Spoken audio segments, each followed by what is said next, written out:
Kami siap menerima Anda. Ayo berwisata di Kota Semarang.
Assalamualaikum warahmatullahi wabarakatuh.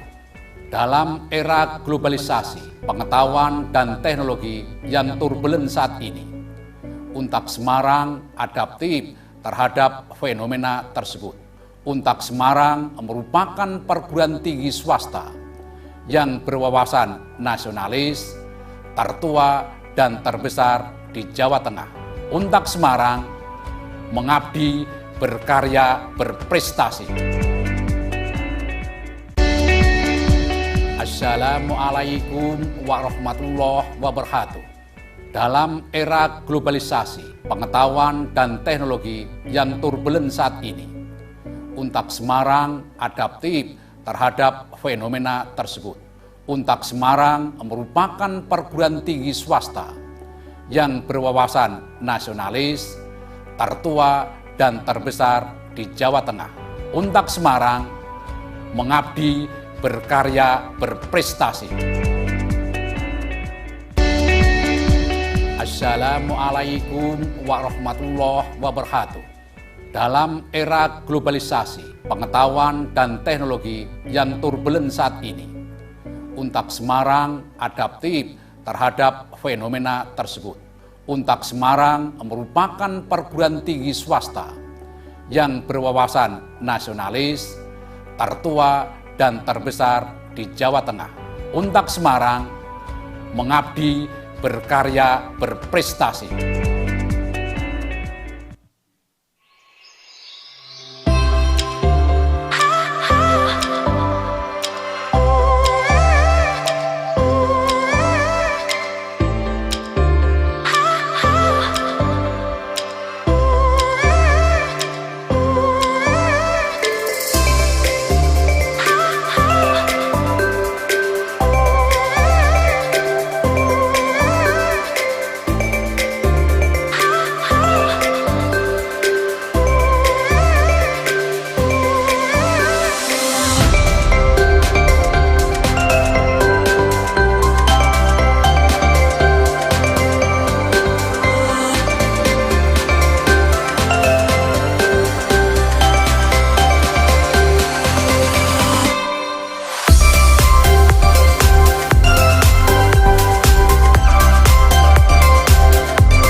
siap menerima Anda. Ayo berwisata di Kota Semarang.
Assalamualaikum warahmatullahi wabarakatuh.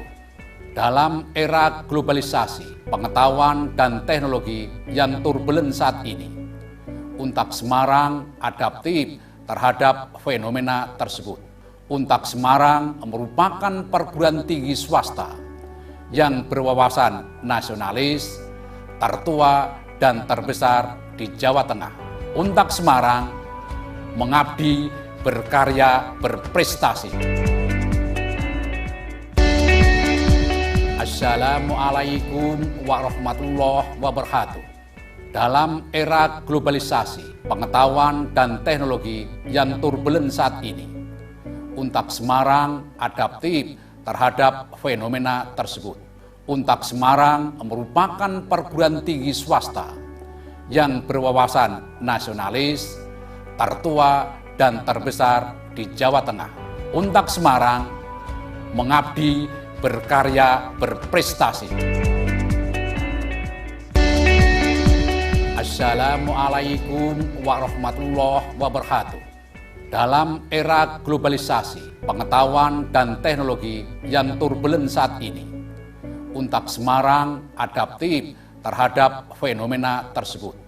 Untak Semarang merupakan perguruan tinggi swasta yang berwawasan nasionalis, tertua dan terbesar di Jawa Tengah.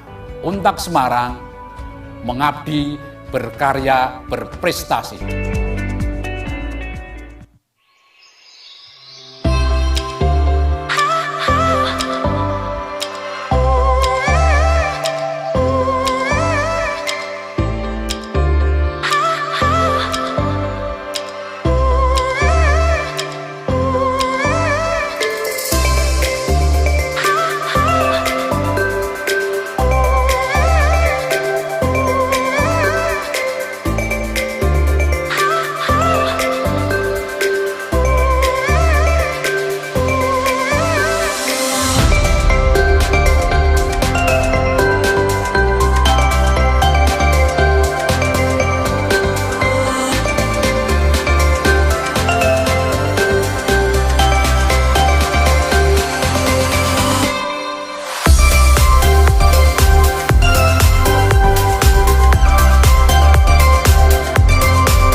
Kami siap menerima Anda. Ayo berwisata di Kota Semarang.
Assalamualaikum warahmatullahi wabarakatuh. Dalam era globalisasi, pengetahuan dan teknologi yang turbulen saat ini, Untak Semarang adaptif terhadap fenomena tersebut.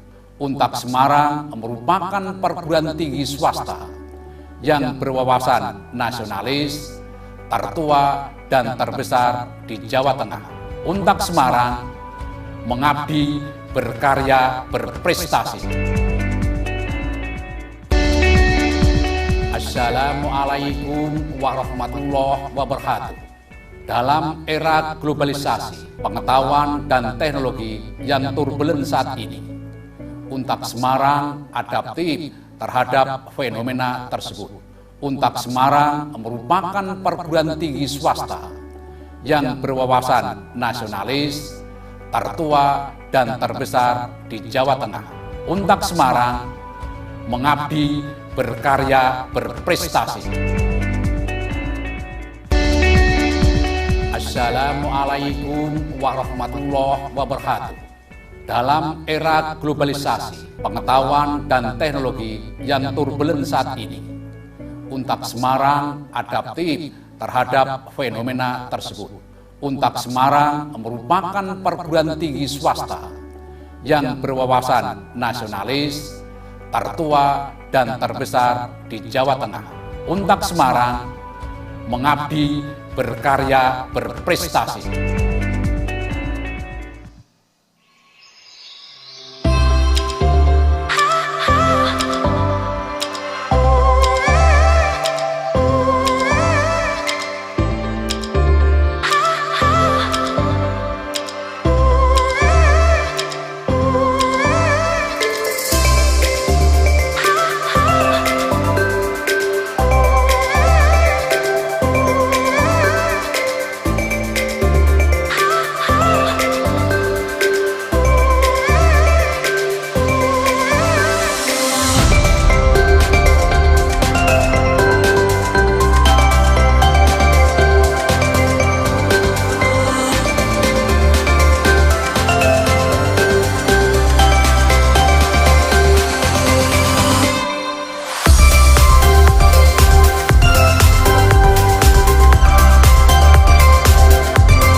Siap menerima Anda.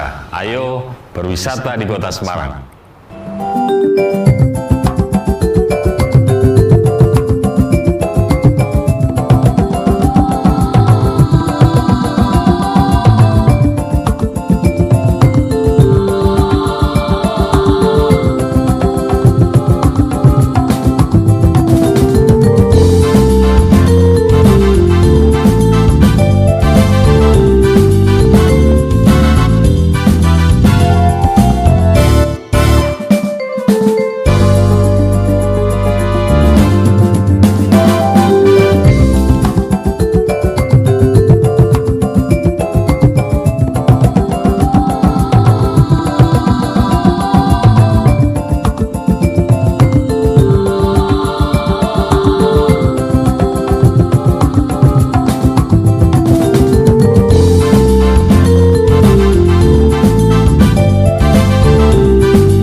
wabarakatuh.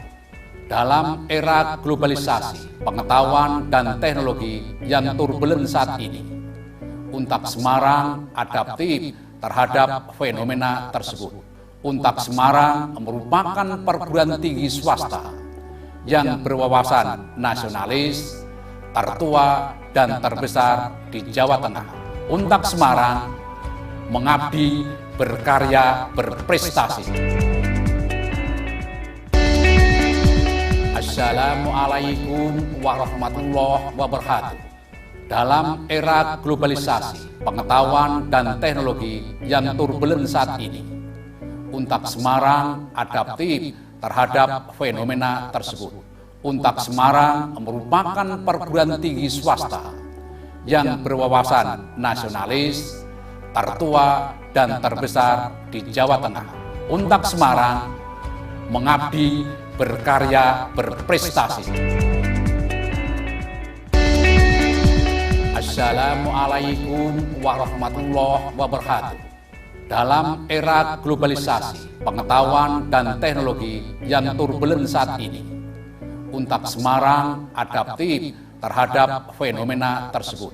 Untak Semarang merupakan perguruan tinggi swasta yang berwawasan nasionalis, tertua dan terbesar di Jawa Tengah. Untak Semarang mengabdi, berkarya, berprestasi.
Kami siap menerima Anda. Ayo berwisata di Kota Semarang.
Welcome to our international webinar towards a new era of the legal order after the pandemic.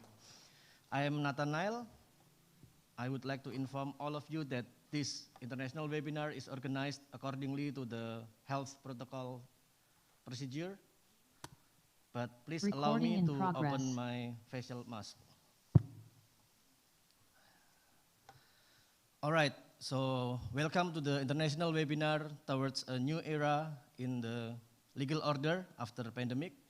This webinar is organized by the Doctoral Program of Law Studies Universitas 17 Agustus 1945 Semarang, supported by SETOS.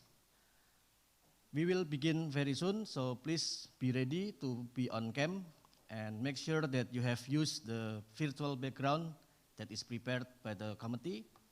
And the last reminder is about your username on your Zoom. Please use as formatted, use your real name and then underscore your institution. That will be very helpful for us later on for the certification. Now, without further ado, let's start this activity with prayer. Please pray accordingly to your belief and your religion. Pray begin.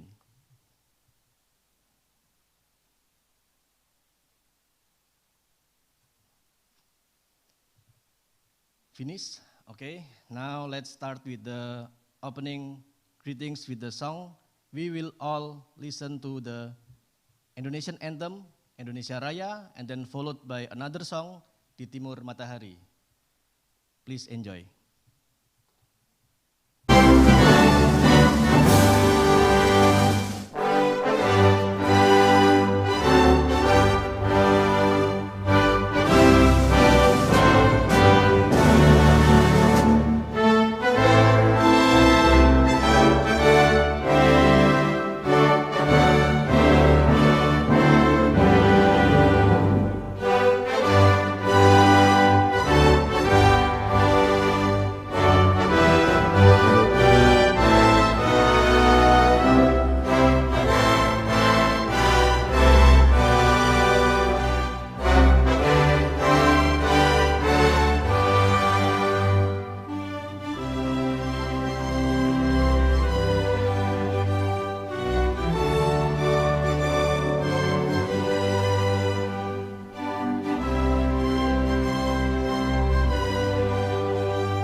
Those are the songs that is motivating every one of us to start the day. The next agenda should be a welcome speech by LL Dikti Regional 6, but unfortunately, we are sadly informing you that he cannot be with us today because he has another duty from the country, from the government. But however, he has sent his warm greetings and his expectation that we, all the participants in this webinar, will get the most benefits out of the sessions that we will have today. So please stick with us and enjoy all the presentations later on. But before that, we would like to call upon His Excellency Mr. Profesor Dr. Andes Suparno MSI. He is the Rector of Universitas 17 Agustus 1945 Semarang to have the keynote speech. Prof. Suparno, the time is yours. Bismillahirrahmanirrahim. Assalamualaikum warahmatullahi wabarakatuh. Salam sejahtera untuk kita semuanya. Salam Pancasila. Merdeka.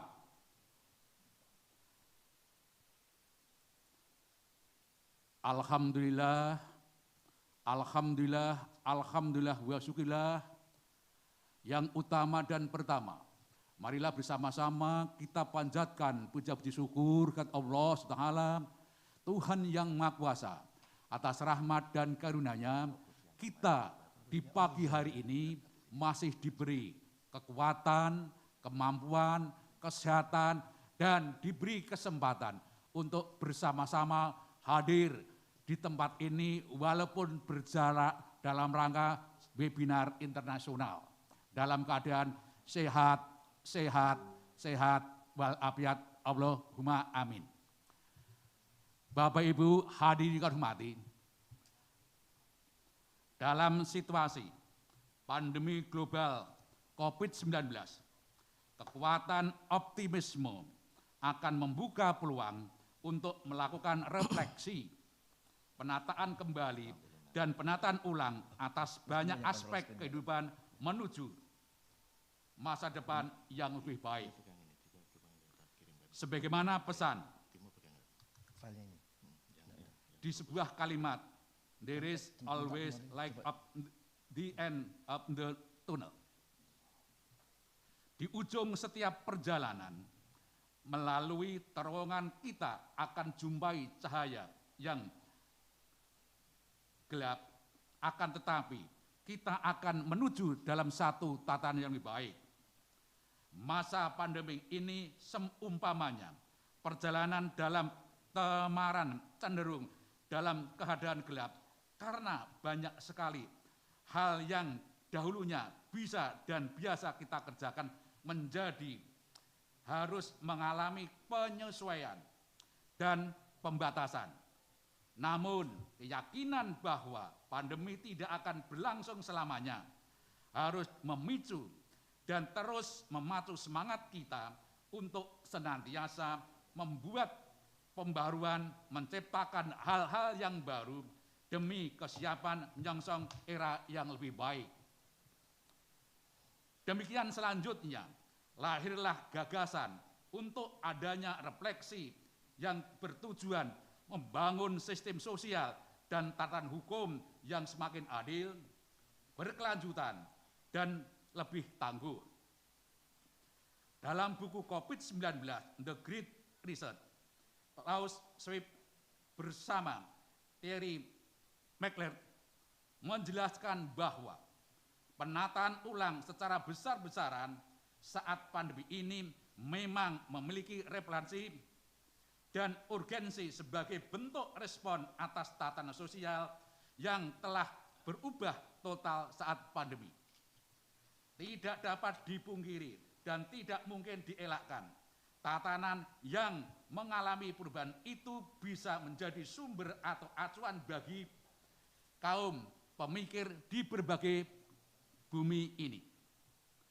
Hal yang baru dan yang selalu bermunculan tidaklah mungkin terjadi karena kebetulan dan tidak mungkin pula terjadi karena serempak dalam waktu yang bersamaan di banyak tempat. Untuk itulah perlu adanya forum bersama, menyiapkan diri, mempersiapkan institusi dan juga kelengkapan guna untuk menyongsong semakin banyak hal-hal yang baru ke depan. Hari ini, Kamis tanggal 9 Februari tahun 2021 akan menjadi tanggal yang patut untuk dicatat sebagai awal mula adanya forum komunikasi dan diskusi akademik secara lintas batas negara, dan diharapkan nantinya akan menjadi sarana yang bagus, setidaknya dalam lingkup negara-negara yang hadir dan terlibat dalam forum webinar internasional ini. UNTAK Semarang merasa terhormat dan bangga menjadi penggagas dan penyelenggara forum webinar ini. Terima kasih kepada para narasumber yang telah menyediakan waktu dan peluang dan kesempatannya untuk bisa melakukan webinar ini dengan baik. Oleh karena itu, kami atas nama lembaga UNTAK Semarang menyampaikan apresiasi kepada para narasumber yang telah bersama-sama menggagas seminar internasional pada hari ini. Oleh karena itu, dalam webinar ini nanti juga akan ada sesi tanya jawab dengan harapan dalam segala keterbatasan waktunya nanti tetap akan dapat menjadi ruang diskusi yang syarat dengan makna dan berguna bagi semua yang hadir dalam forum ini. Jadi meskipun kondisi tidak berjauhan jarak, terpisah ruang dan waktu, dalam forum inilah nanti kita tetap bisa berinteraksi dan berkegiatan secara simultan untuk dunia akademik khususnya, meski secara global dunia sedang dalam situasi pandemi. Kehadiran kita di ruangan diskusi ini pasti akan menjadikan hal positif yang berkelanjutan. Kita menuju masa depan yang lebih baik dan masa depan yang gemilang. Akhirnya, saya menyampaikan pada kesempatan ini, selamat berdiskusi dan selamat webinar. Berbagi informasi dalam webinar internasional ini. Selamat pagi, salam hangat dari Kota Semarang, Provinsi Jawa Tengah, Republik Indonesia, dari di Geraha Kebangsaan UNTAK Semarang. Akhirnya demikian yang bisa kami sampaikan. Sekali lagi, kami atas nama lembaga menyampaikan ucapan terima kasih para peserta, para hadirin, para narasumber yang hadir pada kegiatan pada pagi hari ini. Demikian yang bisa kami sampaikan. Mohon maaf manakala ada hal-hal yang kurang berkenan di hati para pemirsa. Akhir kata, wassalamualaikum warahmatullahi wabarakatuh. Salam sejahtera untuk kita semuanya. Salam Pancasila, merdeka. Merdeka. Thank you, Mr. Rector. Now, ladies and gentlemen, we will have 5 presentations today. While waiting for the presenters to get ready, I would like to announce all of you that this webinar is organized by Program Studi Hukum, Program Doctoral, Universitas 17 Agustus 1945 Semarang. Khususnya adalah angkatan ke-10, dan di mana angkatan ke-10 ini telah menghasilkan beberapa karya ilmiah yang bahkan sudah publish dalam jurnal internasional dengan indeks Scopus. Berikut yang ditayangkan adalah beberapa karya ilmiah yang sudah publish dalam jurnal internasional yang saya sebutkan tadi. Tulisan pertama atau karya ilmiah pertama berjudul Authority of the House of Storage of Objects, State Confiscation in the Governance Confiscated Goods and Booty as Evidence. Scopus Q1 dengan author dan co-author Dedi Gunawan, Suparno, Retno Mawarini Sukmariningsih, David Maharya Ardiantara, Ontran Sumantri Riantoro. Kemudian yang kedua ada juga jurnal berjudul Blue Secure Strategy, Indonesian Maritime Secure Agency atau Bakamla, in Maintaining Security and Safety in the Indonesian Territorial. Scopus Q4 dengan daftar author dan co-author David Maharya Ardiantara, Ontran Sumantri Rianto, Laurentius Lungan. Jurnal yang ketiga adalah berjudul Doctors' Responsibility to the Implementation of 24 Hours Emergency Unit Service in Non-Primary Healthcare Center of Land Lumbu District.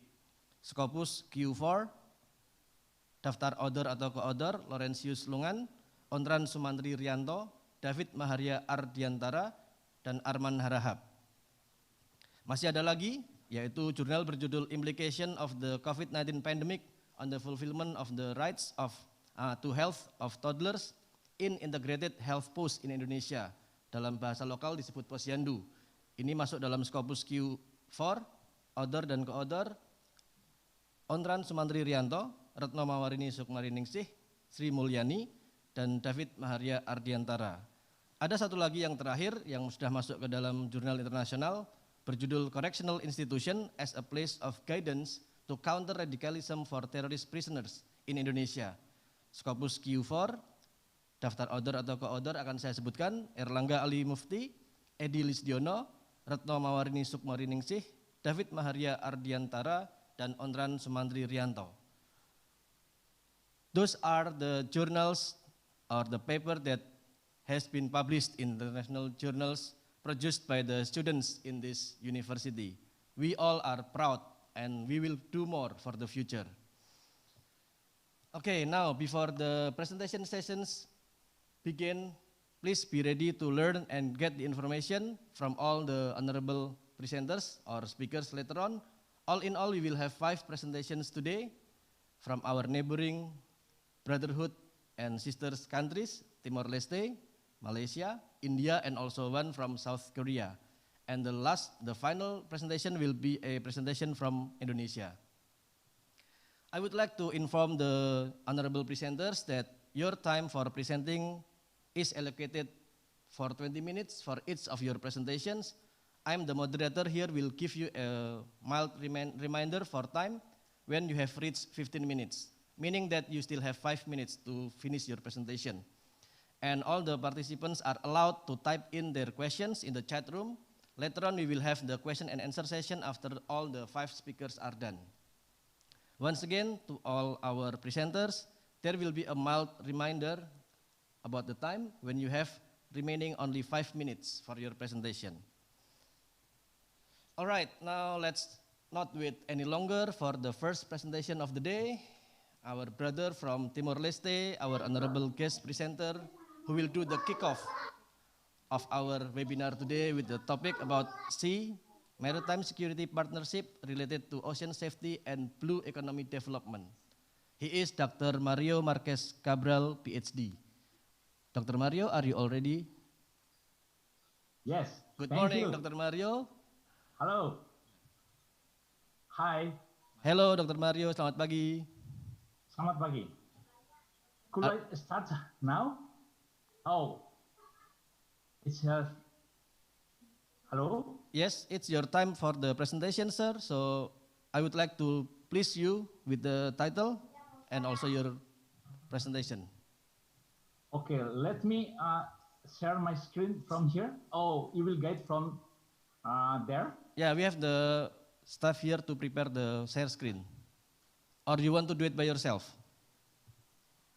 Okay, I think depend on the situation, but I think I prefer to do for my own self here. So I okay, will, sure. I will tell the staff here that Dr. Right now. Mario will do it share screen, okay?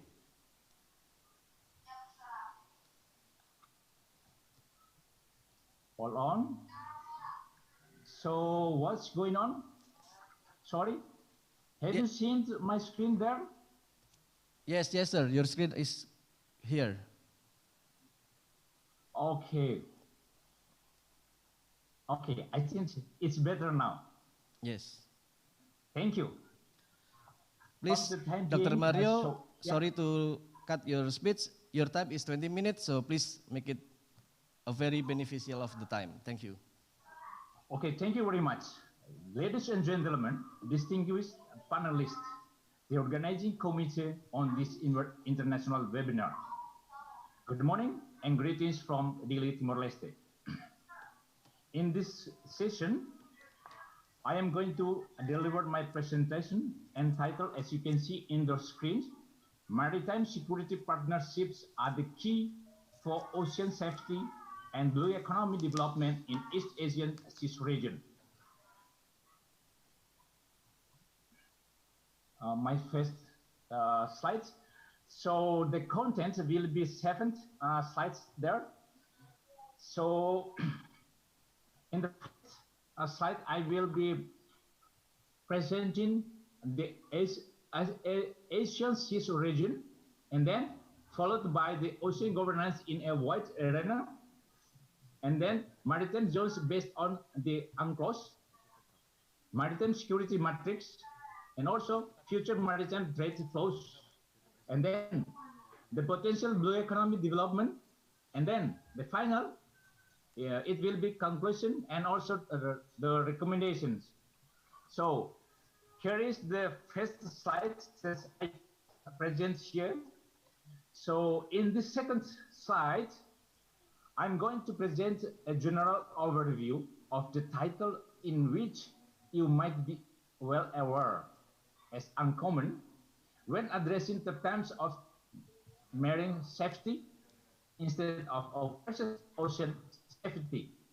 Besides that one, I'm going to describe a little bit about why the maritime security partnerships are very important as the key role for blue economy development, and why the domain area is in the East Asian Seas region. What actually the reason behind this all about? But before moving forward deeply in the next slide, it's my pleasure to ask your attention on the meaning of MSP, or Maritime Security Partnership. I guess some of you has been more familiar about this term, in which from the relevant reference that I quote here, by the definition from all stakeholders of maritime domains are aims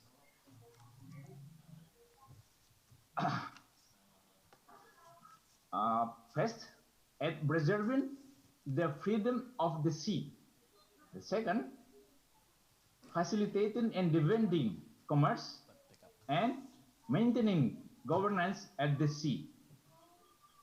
And I'm gonna more emphasize on the ocean governance. Sorry. In the next slide, we can see the figure of the maritime security as a central core of 4 quadrants.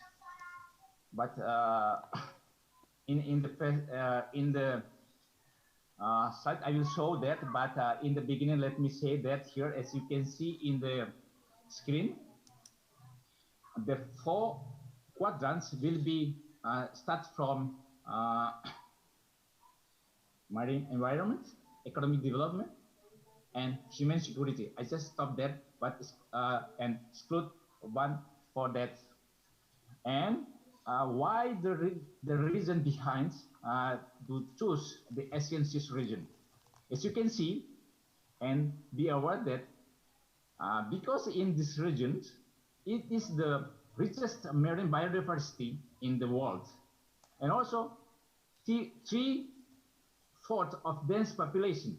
It's more than 2 billion live in coastal areas, and also 1/3 of the world's megacities, and also potential marine and coastal industries such as ports and shipping. And also it's very similar like Indonesia as an archipelago islands, etc. From here you can see this is the overall structure of the ocean governance in a wide arena. So in this section, you will see, but let me describe first by the definition. What's about the ocean governance? The ocean governance means how to address the ocean spaces and its uses holistically into both geographically and sectoral aspects in terms of acknowledgement of existing and continuing division of ocean space, in which maritime space are divided into zones that are subject and beyond national jurisdiction, and the divergent regulations to control human activity in the ocean, that the maritime activities are considered and regulated globally.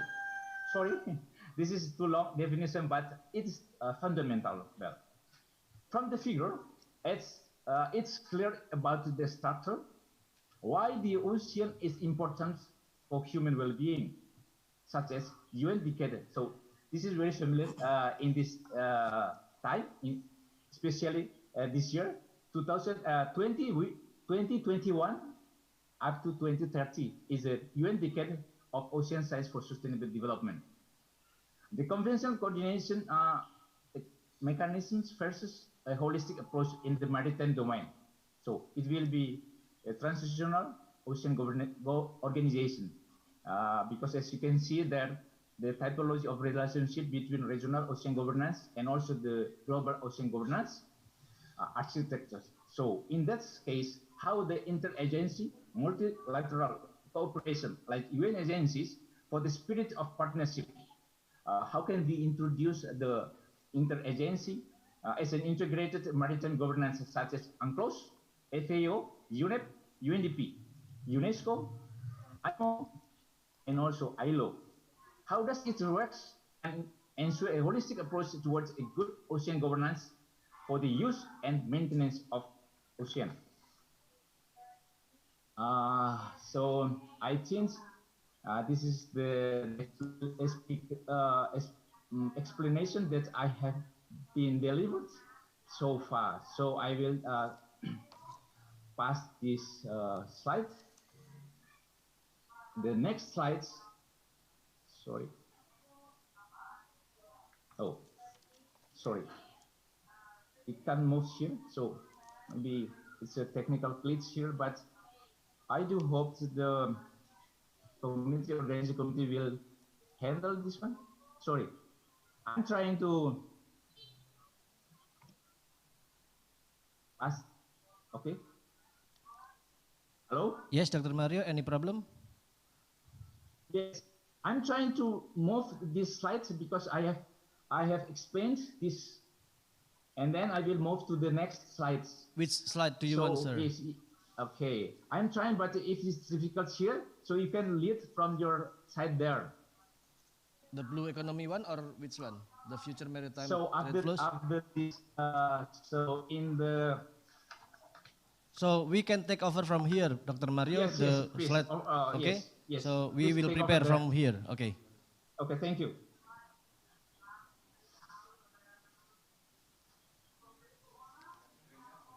So you can put off your share screen. You can switch it off, sir. Yeah. So we can control it from the control room here. Yes. Thank you for your cooperation. Thank you, Dr. Mario. So I think we will be moving to the next slide. So Okay, in next. page 4, I think.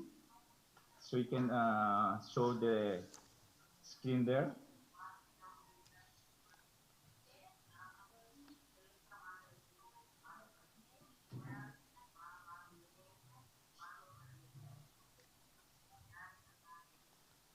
This one, sir? Yep, right. Okay. So please see in the figure there, but I will more deeply to present in the next slide for each explanation. So please, next slide.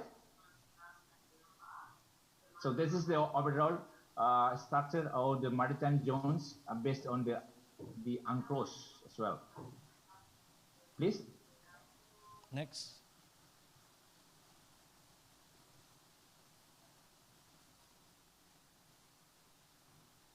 Dr. Mario?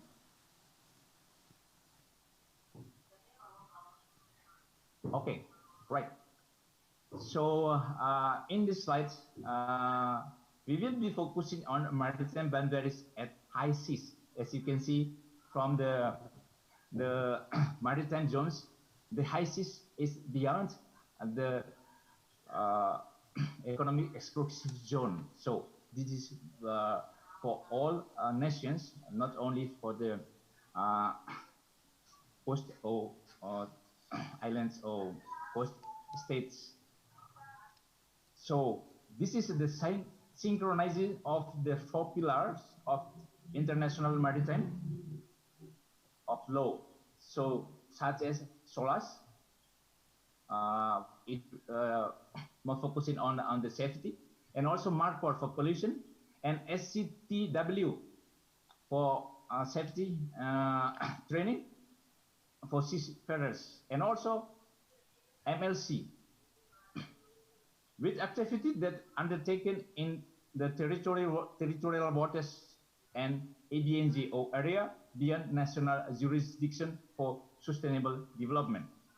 And also how to improving and utilizing the global instruments and institutions that we have right now, like IMO, International Maritime Organization. I think you have been familiar about this. And also RFMO, this is for SAO, for Fisheries Maritime Organizations like this. And also ISA, International Seabed Authority. It's properly in order to achieve sustainable development goals in the level of national, regional, and also global levels, particularly for protection, preservation, and especially addressed to the marine environments, such as biodiversity beyond national jurisdiction, or we call it like a BBNG. And also, how can the governing area under the UNCLOS, especially highlight in the UNCLOS, in the high seas, not for the, that will not be subjected to the national jurisdiction. Area in the high seas are invested all mankind as a whole. Establishment of ISA to manage the ABNG, and seabed mining are regulated under ISA to ensure effective protection of marine environments. Next slide, please. So, yeah, we are going to this matrix. So you can see in the matrix that there are 4 quadrants. So we can start from the first quadrant. The first quadrant will talking about the economy development. It's as a indicator, and it's sub-indicator for the economy. And then in the second will be about human security, and also there will be sub-indicator resilience. And then in the third, this is very essential here, but unfortunately we can exclude this because beyond my competence, because some of them will be leading by the military. No, we are in the civil, but well. So and in the fourth quadrant, that will be marine environment, or in the sub-indicator, we will also talking about marine safety. So in whole of the cycle in this matrix, you can see there what activity that being familiar. For example, in between the economic development and also the human security, you can see the activity there: smuggling, piracy, IUU fishing is related to the illegal, unreported, unregulated fishing activity, and also human trafficking. And when we come to the next in the tab, in the right color, in the red color, you can see the sub-indicator sea power. This is a potential interstate disputes. Just example. For Timor-Leste, in between our neighbor country Indonesia, there will be 8 geodetic positions that will be a potential when stretching for maritime boundary median line. For example, in East Nusa Tenggara province, there are 4 like Trewek, Batek, Pantar, Alor, and besides that, also in the southeast Maluku province, there are also 4 islands there, like Liran, Wetar, and also Kisar and Leti. This is a potential for example, when we are talking about maritime boundary for the future. And also in the slide, you can see arms for proliferation, but this is the mainly domain for the military, especially for the Navy. and also terrorist acts. But when we move in the fourth, as you can see, in the fourth Allow me quadrant. to remind Dr. Mario, sorry. Okay. Yes, your time still 5 minutes. Okay. Okay, So I please. just keep Thank this you. one in environmental. So please move to the next, please. Next slide. So the important one in the figure for maritime trade flows. So we will see in the next slide, please. Okay, this is the future maritime trade flows. So sorry, the figures not well performance there, but there are two choke points. So first, primary and also secondary. In that screen, the explanation will be the connectivity for economic growth, the strategically location of Indian Ocean, and also South China Sea as the busiest international sea lanes of communication, as, for example, in South China Sea and also Strait of Malacca. And there are also around more than 50% of the world container trades in East Asian seas as a dominant sub-region. In which Singapore and Malaysia are the best connected ports in Southeast Asia. And it's more need investment for improving a good maritime connectivity in terms of land, transport, and supply chains infrastructure to support port and shipping under the umbrella of blue economic development within East Asian seas. Next slide, please. So this is the last but not least. So in the next slide, I will be explaining about the blue economy. How can it will be? So in the blue economy, so next slide, please. Yeah, this is the overall. So you can see there in the figure, but in the explication, I will be more detailed, dive into the what it will be when we apply this potential.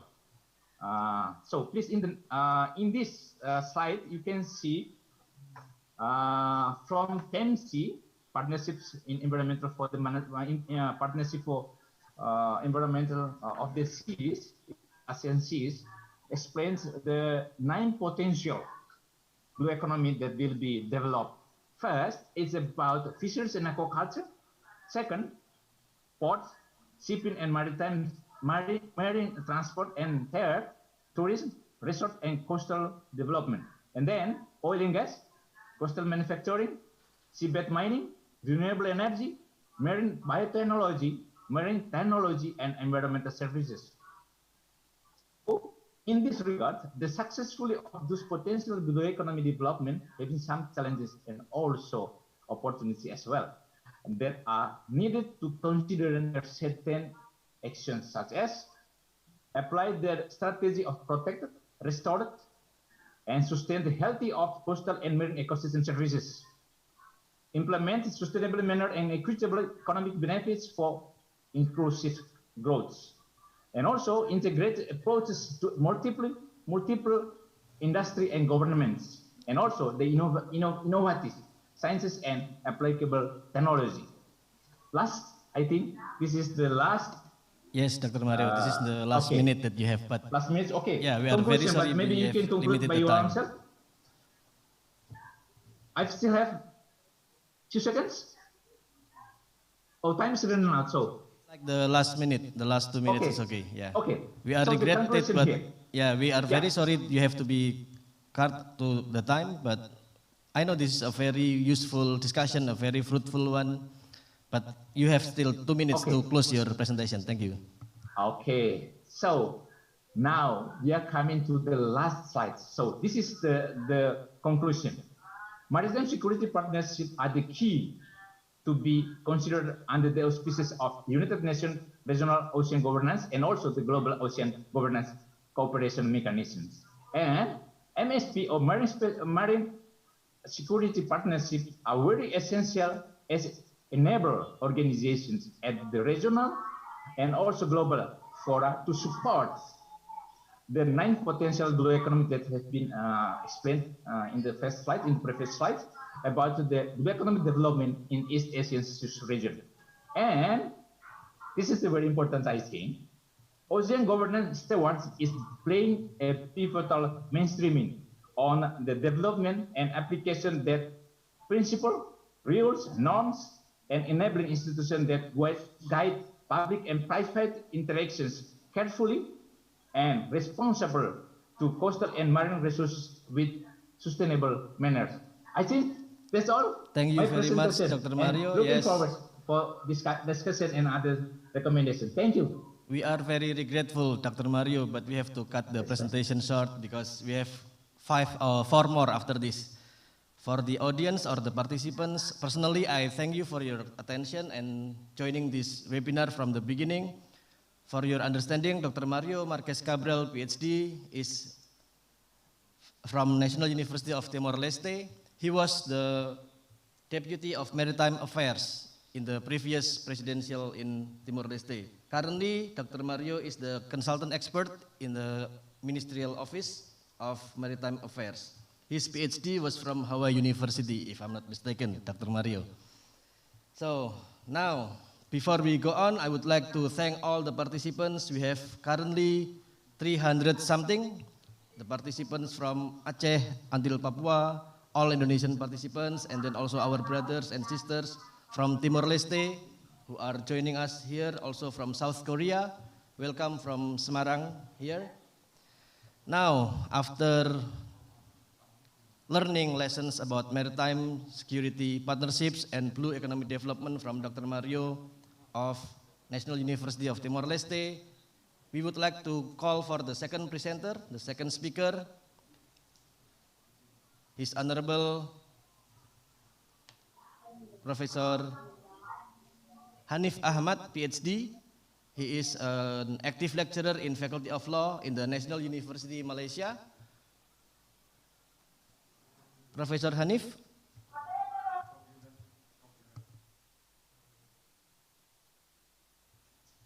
Okay, so now we are calling for Professor Pyun. Pyun, are you with us already, sir?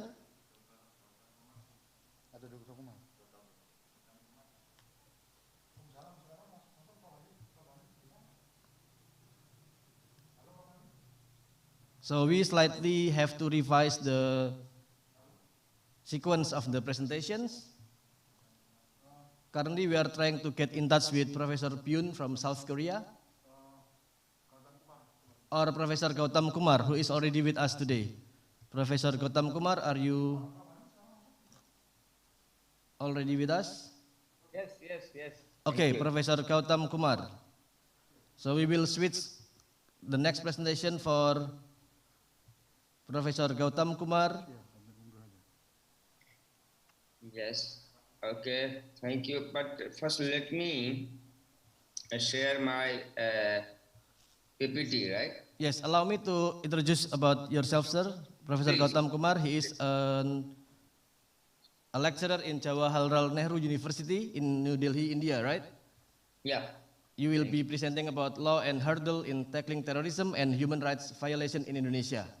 Right. Okay, so Professor Gautam, please, your time is 20 minutes. Time is yours. Thank you. Let me first share my PPT. Is it visible now? My PPT is visible? We can see it. Yes, we can see it from here. Okay. First of all, let me greet today, first of all, the organizer who is organizing this program, the Law Department of UNTAG. And I will be also using my Bahasa Indonesia, which I have learned for my speech today. Yang saya hormati Profesor Muhammad Jainuri, DEA, Kepala LLDikti, Reg 6, dan keynote speaker Profesor Dr. Ferandus Suparno, MSc, Dr. Untak, dan presenters Lieutenant General Kun Agus Widodo, Gubernur Lemnahas, RI Republik Indonesia, Profesor Dr. Hachiol Biun, Hankook University Korea Selatan, Profesor Hanif PhD, University of Kebangsaan Malaysia, and Professor Mario Marquez Cabral dari University of Timor-Leste. It was really great to listen to you about maritime security in the region. And then, of course, the great organizer, Professor Eddie Lisdiono, SH MHAM, Dekan Pak Hukum Untak Semarang, and my dear friend moderator, Nathanael Prasetyono, SS. Thank you so much today. Yes, sir. Thank you. For organizing this conference. Today's conference is about towards a new era in the legal order of pandemic. So you see, and I was also, told that S3, S2 program in the law and international law is already there in TAG. So it is really great to see the new batch of S3 in TAG is coming. And about this topic towards the new era in the legal order of the pandemic, you see, if you talk about international law, in fact, if you see it from the theory, when the evolution of international law came into existence, many scholars did not take it as a valid legal system. Means international law cannot be law because it doesn't have absolute power. It doesn't enjoy absolute sovereign power. The reason is that still world is completely divided into many parts. World is not a one state.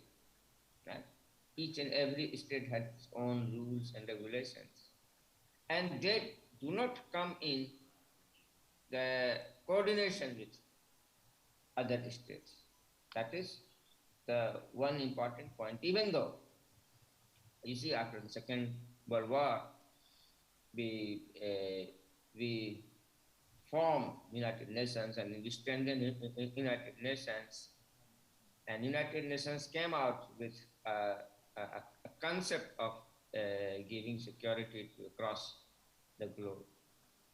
So we worked along, but still there is a long way to go when we will have strong international court of justice, which will have sovereign authority. As already Dr. Mario has explained about maritime situation and issues and security, and if there is, any escalation between two states, between multiple states, and then we take it to the International Court of Justice, and International Court of Justice gives verdict. Now, when it gives a verdict, if, is there any guarantee or warranty that the third world country or any country will abide by the verdict of the International Court of Justice? We have very recently, we have seen issues related to South China Sea. What happened when International Court of Justice gave verdict in favor of Philippines? Did PRC abide?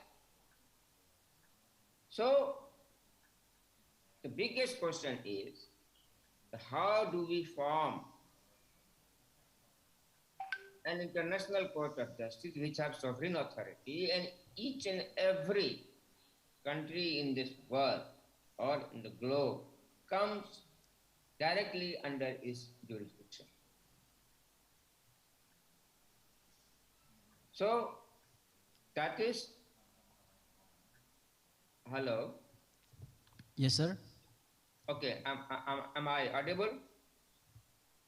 You still have much time, sir. Okay, no, I'm thinking if, because I only see my presentation, I don't see the audience. But anyway, now let me conclude. Another thing is that since the topic talks about the legal order after pandemic, you see, the pandemic, when the question comes to pandemic, its origin, how it came, and the United Nations and other power of the globe, try to investigate the origin of the pandemic, but China didn't allow. China didn't welcome.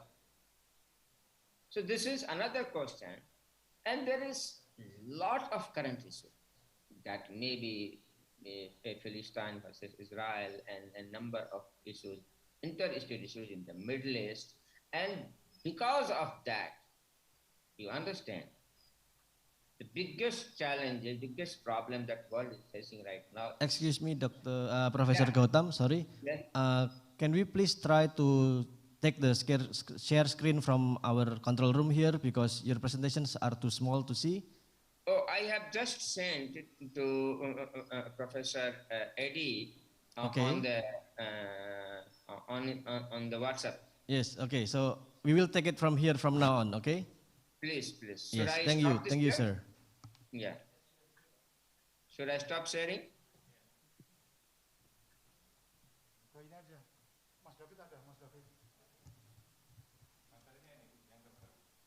Okay, Professor Gautam, we are still waiting for your update of your presentations because it's slightly different from the previous one that you have sent us, actually. Yes. Okay, so it's slightly different. Yeah.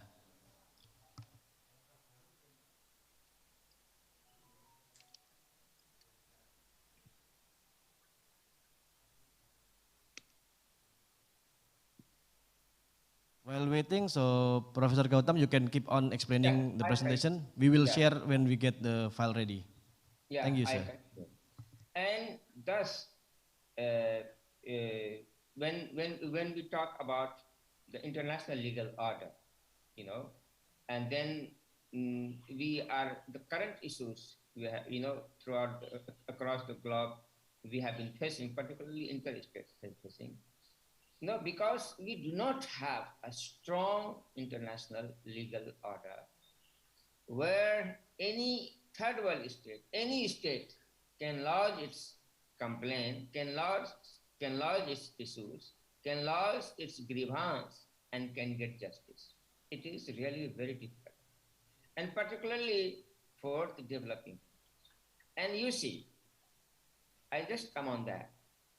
The majority of issues that is pertaining to human rights violations, terrorism, is escalated from developing countries.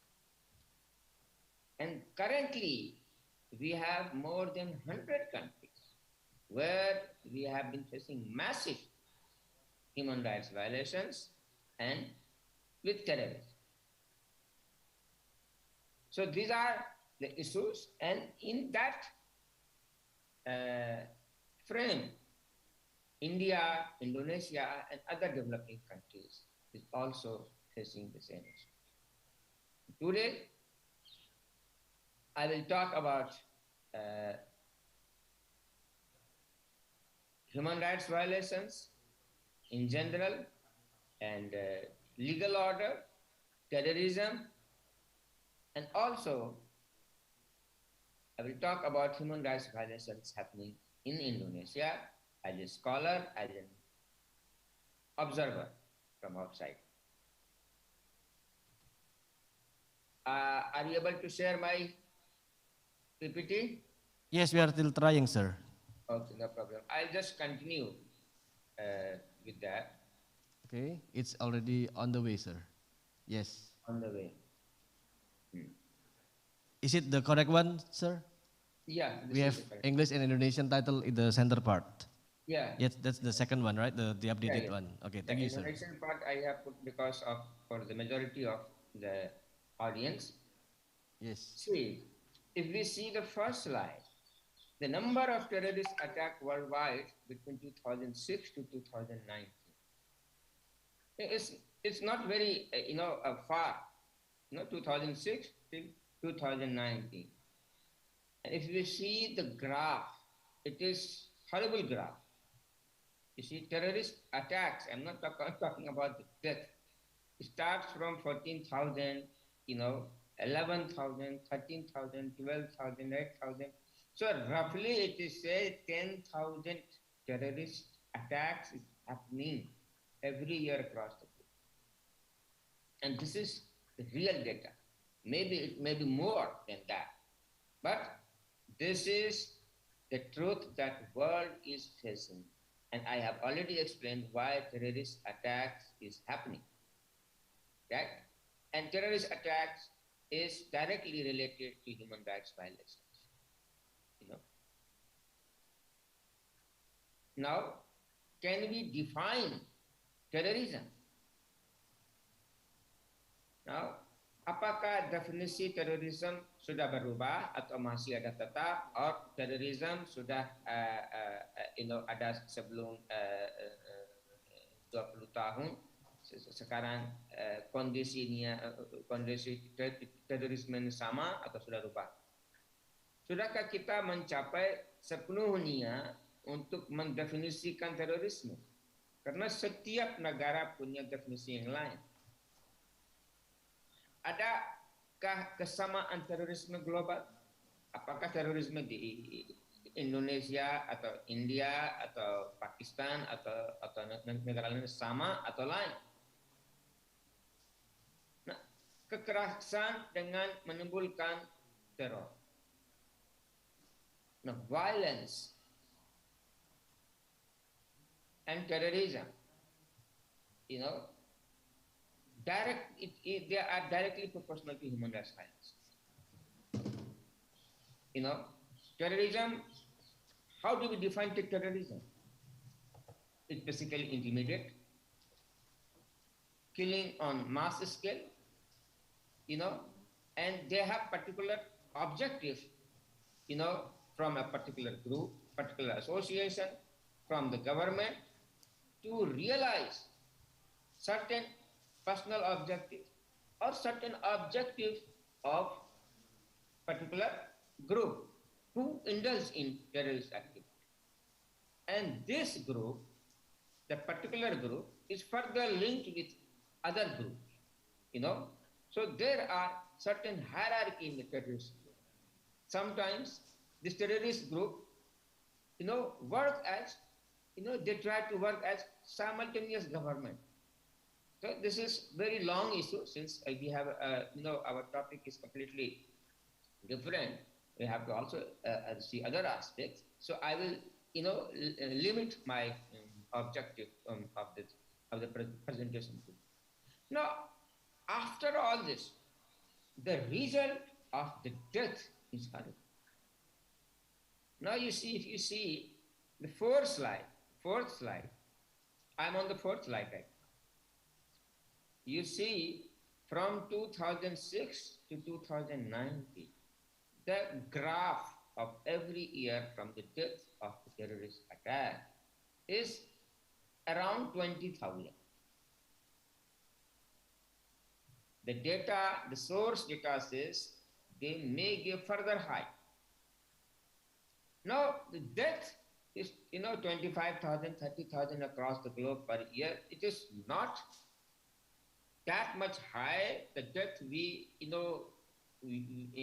face through pandemic, certain disease, certain, accident, etc.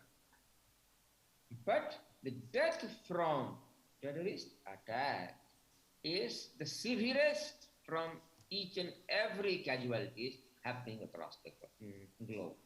Because one death from terrorist attack, has a spiral consequences across the society, across the human psyche.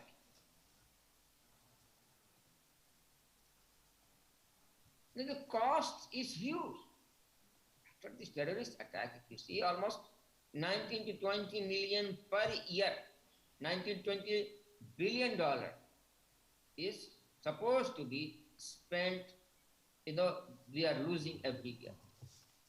And only small country, Afghanistan, what we have been, experiencing right now, has yang memiliki objek narkoba sekitar 205 miliar dolar. Now, this terrorist activity has to have certain fuel, certain support, and that if we investigate the finance, from where the finance is coming, not always, but finance is from narcotics, human trafficking, cucian uang, money laundering, etc. The black market is, the terrorist activities completely, they depend upon the black market. They have changed their modus operandi. It has become more complex, and they use children as a human bomb. Pardon me, Professor Gautam, Yes. allow me to remind you that you have 5 minutes remaining for the presentation. Thank you. Very less. And millions of dollars is spent on the weapons and the other aspects. It basically disintegrates the unity of the human being. Come on, the sixth. Now come on, the human rights. I'll just try to explain in bahasa, hak asasi manusia adalah pengakuan sejati atas kemanusiaan kita bersama. This is not me who is saying that, but United Nations. Mereka menyatukan orang-orang sementara terorisme tumbuh subur di atas perpecahan. There is a drastic difference when we talk about human rights. Keadilan, demokrasi, kebebasan, dan hak asasi manusia harus menjadi tujuan inti dari masyarakat yang sejahtera. Now, when we talk about International Court of Justice or International Legal Order, when our PhD students of UNTAC will take subjects, I request them take those subjects, particularly on human rights. We talk about human rights violations in Indonesia. It is not different from any third world countries. It has lot of complexities of our human rights violations in Indonesia. Kita harus tanpa henti memerangi terorisme untuk melindungi HAM. Now come on. There are so many things, pemicu dan pencegahan radikalisasi, how the terrorist activities occurred. Mayoritas teroris berasal dari negara-negara di mana hak asasi manusia paling banyak dilanggar. So I told you, this is direct proportional. The more human rights violations will take place, the terrorism will also emerge. So, mengurangi peningkatan kapasitas organisasi teroris, kelompok, dan lain-lain. Penyebaran informasi netral. Kita lihat sekarang bagaimana, earlier days, only we have newspaper and radio for the media. Now sekarang everything is media. Media massa is like everywhere. So penyebaran informasi netral is very important. Investasi pada kaum muda sebagai organisasi teroris memiliki kerekrutan baru dari usia muda dari 17 sampai 20 tahun, 7 tahun. Pekerjaan, pendidikan dan pelatihan kejuruan. Vocational training is very important. Bagi kaum muda harus menjadi prioritas mutlak. mengendalikan media sosial dengan hukum yang berlaku sesuai dengan norma global yang berlaku. You see, world is going so fast. We have become a global citizen. But once we have become global citizen, our rules and regulations and laws is not becoming global. So this is also very important for UNTAC to come up with the subjects, particularly for Astiga, where we can take up all these subjects. Now, when we talk about, I will just, because I have less time, so I will remove all this. But let me talk about human rights violations in Indonesia. You know, Excuse me, Professor Gautam. Yes. Get 2 minutes. Please allow me to give you the second reminder. It's like the last 2 minutes. So Okay. Thank In you. last 2 minutes, I will conclude. In my presentation, later I will send it to Professor Eddy, that I have made, I have researched about discriminations against minorities in Indonesia. Then about the socio-religious scenario of Indonesia with historical perspective, and then Islam and the Constitution, Undang-Undang Dasar 1945. Then internal sources of the problem. Then case of human rights violence, mostly post-war until now. Then you need to, I have explained, major human rights violations against minorities post-war. That is 1998 attack on ethnic Chinese, the attack in Bali in 2002, and then 2012 Hindu massacre in Bali Nuraga village, and then lingering prosecution. Prosecution in Indonesia it further shows that state is far behind, when it comes to the legal order. Allow me, Professor Gautam. Yes, we are very regretful, sir. You have a very fruitful and nice discussion of the issue, but we have to stick to the time because we still are waiting for 3 more presentation. So I would like to please you to give the closing statement of the presentation or some greetings. Thank you. Yeah, so I will send you my article. So as you have said that it will be published in the journal. So these are the basic important aspects, and human rights issues should be the first priority of our intellectual class, our research class, professors, teachers, how to uphold the human rights in our country, and so that if human rights are protected, human rights includes everything. The country will be in peace, and the slowly reverberating impact, which I see in the social media of Indonesia, mostly in the WhatsApp, Facebook, and other parts, that shows that clear cleavage among the different races, different religious organizations, and the followers of different ideology is also getting emerged. But the power is, the real power to take the country to the next level lies with the intellectual class of the country.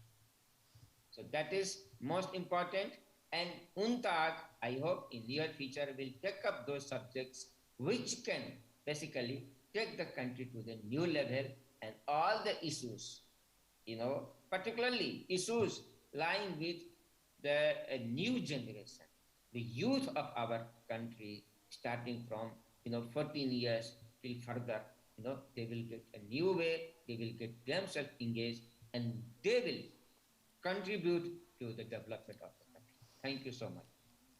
Thank you very much, Professor Gautam. It was a very nice discussion, but we are very sorry. We are regretful that we have to cut the time.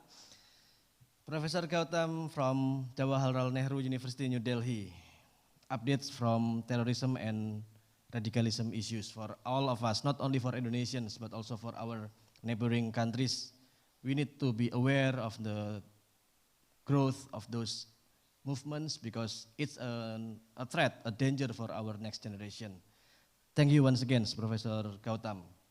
Now, before we move on with the next presentation, hopefully we will have Professor Hanif Ahmad from Malaysia. But before that, I would like to inform all of you, we have just got notified that the speaker from Lemhanas, our national resilience body, cannot make it today. We cannot present the topic, but we will have a replacement later on.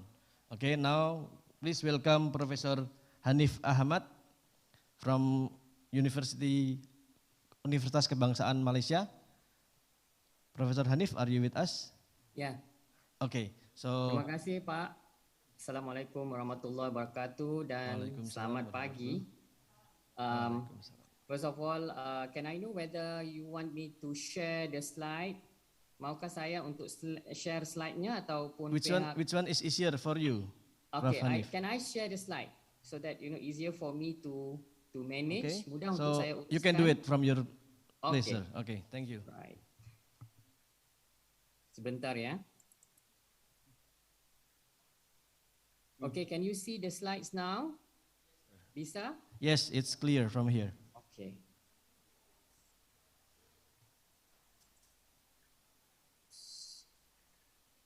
Terima kasih. Thank you very much to the organizer.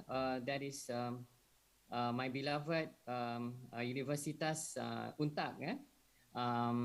And I am very, very thankful, especially to Prof.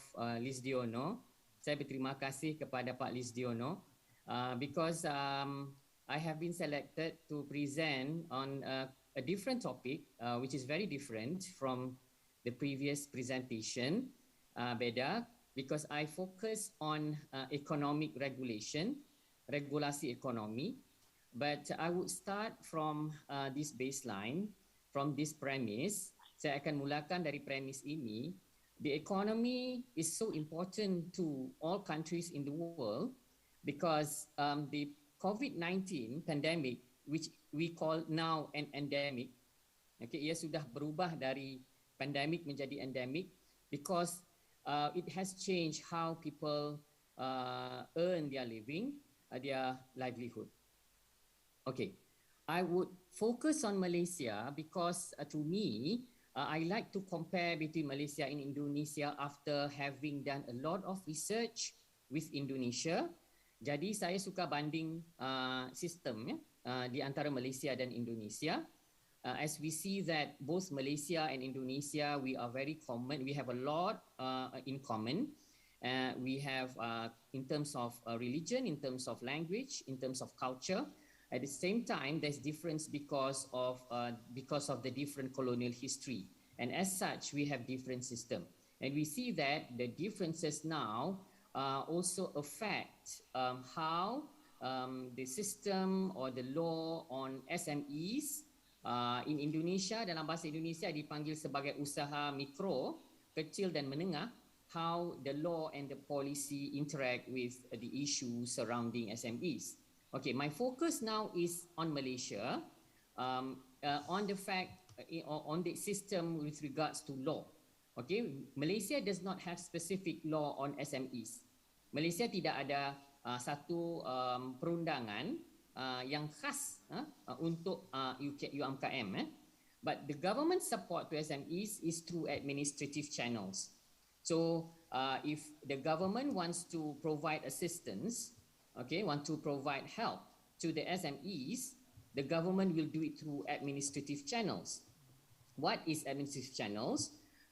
There will be measures, there will be policies, but there will be no, they are not supported by law. Law here is undang-undang. Such support continues during COVID-19 pandemic. In fact, the support has increased tremendously, but because there is no law on SMEs, okay, there is now an issue whether such law is needed in Malaysia. Okay, now, with regards to the current legal framework, kerangka hukum yang sekarang, yang ada sekarang, okay, there is no specific law on SMEs. So I start with the setup or the nature of the country, that is Malaysia. Okay, Malaysia is different from Indonesia. Indonesia is a unitary country, but Malaysia is a federal country, it's a federation. So, it's a combination of former sovereign states bergabung membentuk satu negara. Dan hukum tertinggi di Malaysia ialah Federal Constitution, Konstitusi Malaysia. Jadi, apa yang menarik ialah, Pak, boleh saya campur bahasa ataupun mahu dalam bahasa Inggeris? Jadi, It's okay, Profesor Hanif. It's okay. Saya boleh berbahasa Indonesia juga. Okey, tapi Please sekarang do. sudah Yes. lama tidak ke Indonesia, jadi bahasa Indonesia saya semakin jelik. Saya kena praktekkan ya. Okey. Jadi konstitusi Malaysia, the Malaysian Federal Constitution does not mention the word rakyat. Okay, why? Because we inherit this constitution from the British. If you go through our constitution, a Federal Constitution 1957, the word rakyat is only mentioned in the context of rakyat raja, subject of the king, and rakyat negeri. Negeri di sini ialah negeri bagian. Mengapa konstitusi Malaysia ini membuang perkataan rakyat? Okay, some writers have already pointed to the ideological underpinning. Maksud ideological underpinning ialah British ini ketika memberikan kemerdekaan, dan kemerdekaan tanah-tanah jajahannya berlaku ketika kemunculan komunisme. Jadi what the British tried to do is to prevent the proliferation of socialism. That is why the setup, the constitutional setup that is provided by Britain to its colonies will make sure that the system in UK is still ongoing, is still continuing. We will see later on, kita akan lihat lepas ini. But walaupun rakyat itu, the word people is not mentioned in the constitution, okay, fundamental liberties are included, meaning the human rights aspect are there, maksudnya HAM itu ada, termasuklah freedom of business with limited exceptions. Jadi maknanya Malaysia ini mengamalkan laissez-faire. Laissez-faire, that means that free market. Bila tidak ada sebarang mention, there is no mention of any guiding principles in Malaysian Federal Constitution. That means economy in Malaysia is free market, is laissez-faire.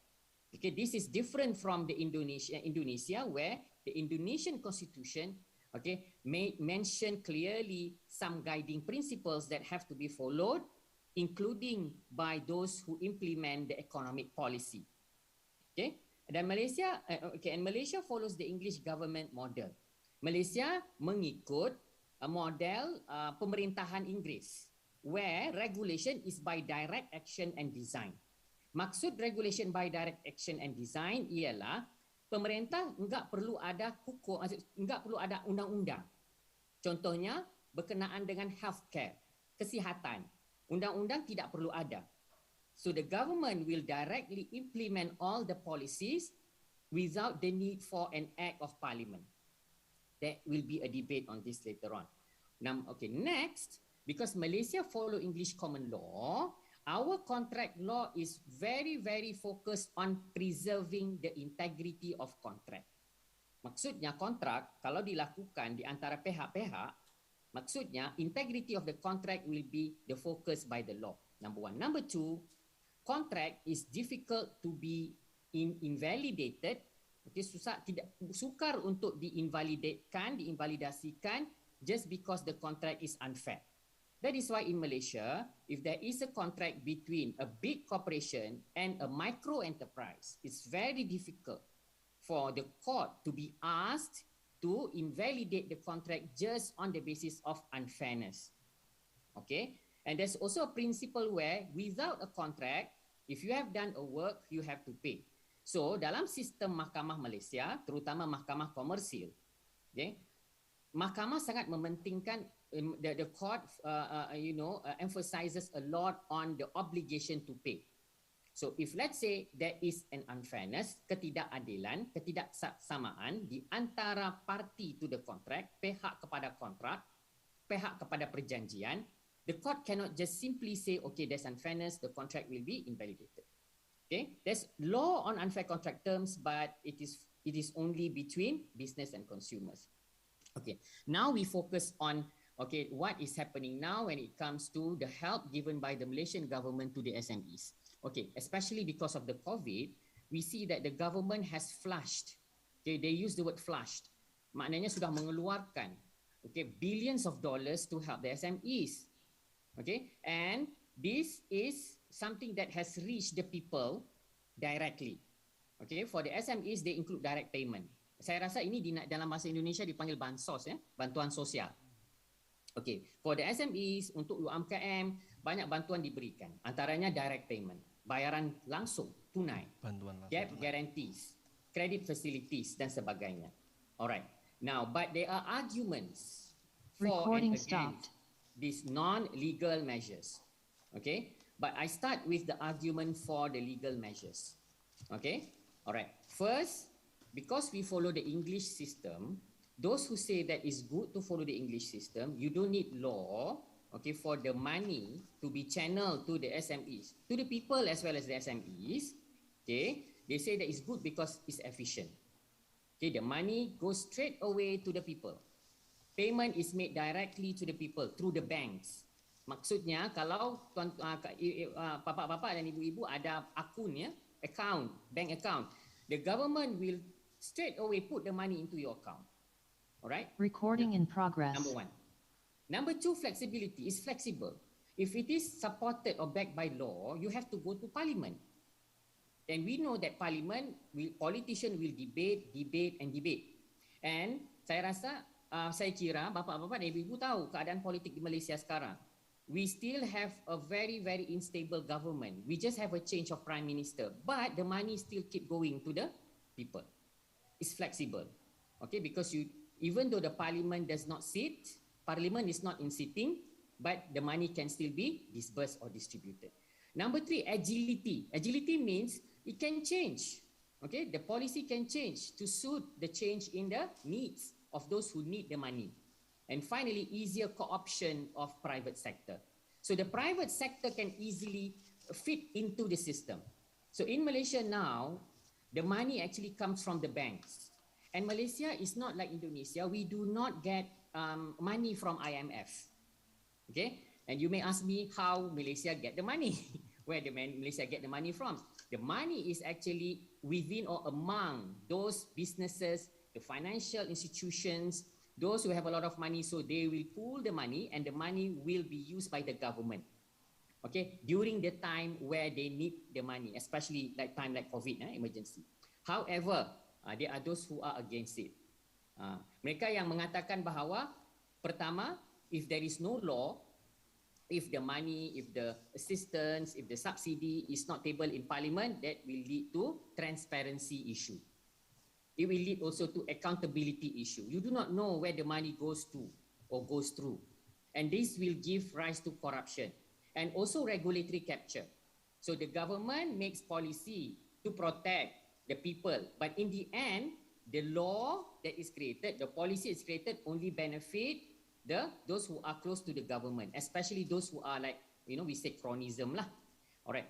Then we have issue of monitoring. When there is no law, okay, there is no accountability. I mean, it is not going to be monitored by the parliament. So it's difficult for carrot and stick approach. What is carrot and stick? You give the money to the SMEs with the intention, with the aim that the SMEs, the UMKM akan menggunakan wang itu untuk memajukan perniagaannya, bisnisnya. But you do not have like good monitoring system when there is no law. And finally, the most important thing is legal protection. When there is no law, the micro enterprises are not protected legally. Okay, now the current control mechanism I divide into two. One is allotment of funds and second is distribution of funds. Okay, when it comes to allotment of funds, there are three laws, okay, which are important in Malaysia. And these laws are not very frequently discussed, ya, jarang-jarang dibincangkan, didiskusikan. Kerana undang-undang ini kebanyakannya ada dalam kawalan pihak Kementerian Kewangan. Dan dalam Kementerian Kewangan kebanyakannya bukan orang hukum, bukannya lawyer, but they are accountants. Okay. First is Financial Procedure Act. Okay, Financial Procedure Act 1957. Melihat dari tahun undang-undang itu dibuat, kita sudah tahu undang-undang ini dibikin oleh British. Okay, Financial Procedure Act is a system used in many common law countries. British use this to actually ensure financial administration and audit of the finance of the government. Dan ini adalah undang-undang yang bagus sebenarnya. Undang-undang ini menguatkan sistem financial administration, administrasi kewangan di negara Malaysia. Okay? What this law makes, this law gives power to the Ministry of Finance when it comes to what? Collection of and payment of money. Jadi hanya Kementerian Kewangan yang ada kuasa ataupun ada power atau authority. And then we also have the Delegation of Powers Act 1956. Boleh saya tahu, can I know how many more minutes do I have? You are now on the almost 15 minutes, sir. You have Jadi 5 more minutes. 5 more minutes, yes. Thank you. Delegation of Powers Act ini begini ya. Kita ada satu undang-undang di Malaysia yang menurunkan kuasa. That means that there is what we call as delegation of power, so that not everyone, okay, can make decision for the country when it comes to money. Of course, the most important person is seperti yang Menteri Kewangan Indonesia yang terkenal itu, Sri Mulyani di Malaysia, Menteri Kewangan juga. Jadi these are the only persons who can sign. And if he wants to or she wants to delegate the power, there must be a special instrument of power. This is also something which is created by the British. Okay. And there's also ministerial function. Again, it gives the power to finance minister. Okay, now I move to distribution. Untuk distribusi, kalau ada wang, bantuan yang diberikan kepada SME atau UMKM, ini adalah undang-undang yang penting. First is the Financial Procedure Act tadi dan juga Government Procurement Rules. Perolehan dalam bahasa Melayu, perolehan kerajaan atau pemerintah. Okay, but Malaysia does not have government procurement law. This is now the debate. When we don't have law, the government procurement mechanism or exercises can be, less transparent. However, we have the audit law. The National Audit Law, the Audit Act 1957 provides a very strong mechanism for audit process. In fact, those in the government, they are very afraid with the audit people. The problem now is only anti-corruption law can be used against those who are outside the government body. Jadi apa yang berlaku sekarang, we have politician. Politician are the one who will corrupt. They are corrupt people. Some of them are corrupt, not all lah. They get project from government. When they get project from government, if the law can only be used against the government official, apa yang berlaku, government official will be caught, but they can be free, except for anti-corruption law. So the proposed solution that I want to highlight is Malaysia needs a law on fiscal responsibility. Okay, so that if the government is not stable like we have now, and Parliament sometimes does not sit because of pandemic, there is a law that ensures responsibility when it comes to distribution of money. Fiscal here is actually money collected by government, normally in the form of tax. Okay, pajak. So there is a need for the law on fiscal responsibility. Now the law is there. Okay, undang-undangnya ada tapi tidak mencukupi. Mengapa? Because we have separate law between collection of money and audit. Okay, sometimes the audit people do not know what's happening at the stage of collection of the money from the government. And finally, for the SMEs, there is a need for specific rules that balance between flexibility and accountability in the use of subsidized goods or services by SMEs. I have mentioned already about Malaysian contract law. Okay, Malaysian contract law is very, very influenced by common law English law. So first, we do not provide enough protection for those who are disadvantaged, because contract is very important for the contract to be honored. Okay, number two, we have specific rules on the distribution of goods and services to the SMEs, but the law sometimes can clash.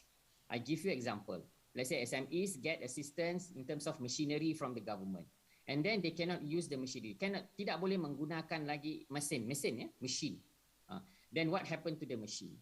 And then what happened also to the carrot and stick approach? So in the end, this is very important, because although we know that a lot of money has been spent, sometimes if the law is not there, there will be a lot of space, rooms for abuse and also misuse. And I think for Malaysia also is good to learn from Indonesia, because Indonesia is very much centered around the function of the law, the parliament, and also the what we call as the check and balance from the parliament.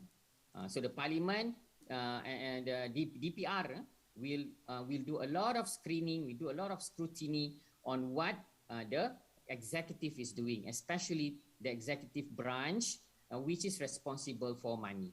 Okay, responsible for distribution of money, distribution of support, especially to the SMEs. Okay, so I think that is all from me. I hope that my presentation can help especially for those who are interested to do S3 yang berminat ya untuk ataupun yang ada interest untuk melakukan kajian terutama berkenaan dengan UMKM dan juga berkenaan ataupun yang mengenai financial administration, administrasi keuangan terutama di peringkat pemerintah, peringkat pemerintah. Yes, thank you very much, Professor Hanif. Yes. Okay. Thank you very much. But can I have a short recap or like a small review question for you? If I'm not mistaken, I got from you that in Malaysia, all the decisions about the aids given to SMEs are only signed by the Ministry of Finance. So the question is, does Malaysia have other ministries like Ministry of Social Welfare or something? So we can like slowly or mildly comparing Indonesia to Malaysia situation regarding the BLT you said. Pak, saya ngomong Indonesia atau bahasa Inggris? It's okay. Which one suits you better, sir? Okay. Now, in Malaysia, I have to make some correction. It's not only the Minister of Finance. Minister of Finance only control money. Jadi, the money that comes from the public or the treasury, the public coffer, we call public coffer, treasury, ya, perbendaraan. Ini sangat British ya, perbendaraan. Duit sudah masuk dalam perbendaraan, yang boleh sign untuk wang itu keluar ialah MOF, Kementerian Kewangan. Jadi dalam budget, annual budget, wang-wang ini akan dibahagi-bahagikan, will be distributed. Okay. The system in Malaysia is the minister will say, okay, wang ini 1 bilion diserahkan kepada satu kementerian, untuk kementerian untuk UMKM. Okay, at the same time, the money may not be disbursed from that source alone. Bukan dari sumber itu saja. Okay, kalau tadi saya ada tunjukkan financial, ada akta Financial Procedure Act. Okay, ada satu provisi, ada satu section yang mengatakan pemerintah bisa mengarahkan bank-bank ini untuk memberikan wang kepada kerajaan dalam situasi terdesak. Dan dalam akta itu ada satu section yang mengatakan wang yang dimasukkan nanti, walaupun dalam akaun bank adalah wang kerajaan. Jadi begini, saya menteri, Bapak bank, sekarang ini saya mahu Bapak untuk bantu kerajaan bagi wang dekat saya. Maksudnya wang itu masih dalam akaun bank. Tetapi wang itu sudah ditindikkan menjadi wang negara. Dalam proses itu nanti wang itu akan diberikan kepada contohnya UMKM dalam bentuk bank, dalam bentuk kredit. Kemudian dalam bentuk contohnya juga jaminan bank. Ini sebenarnya sistem yang sangat cepat.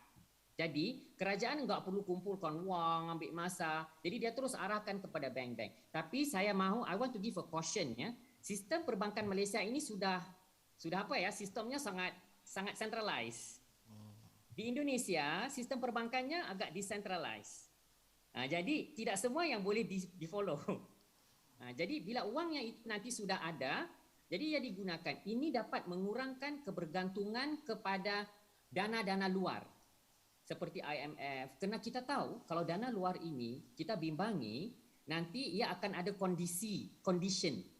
Dan itu akan mendatangkan mudarat atau it can give harm to the sovereignty of your country. Terutama kalau datang dari investor asing. Jadi ini yang digunakan oleh Malaysia. Ataupun kalau nak dapat uang daripada investor asing, for investor, wang itu dimasukkan dulu dalam satu bank. Dan bank itu nanti digunakan akta tadi, maka kerajaan akan mempunyai kuasa untuk menjadikan bahawa uang dalam akaun itu menjadi milik public fund.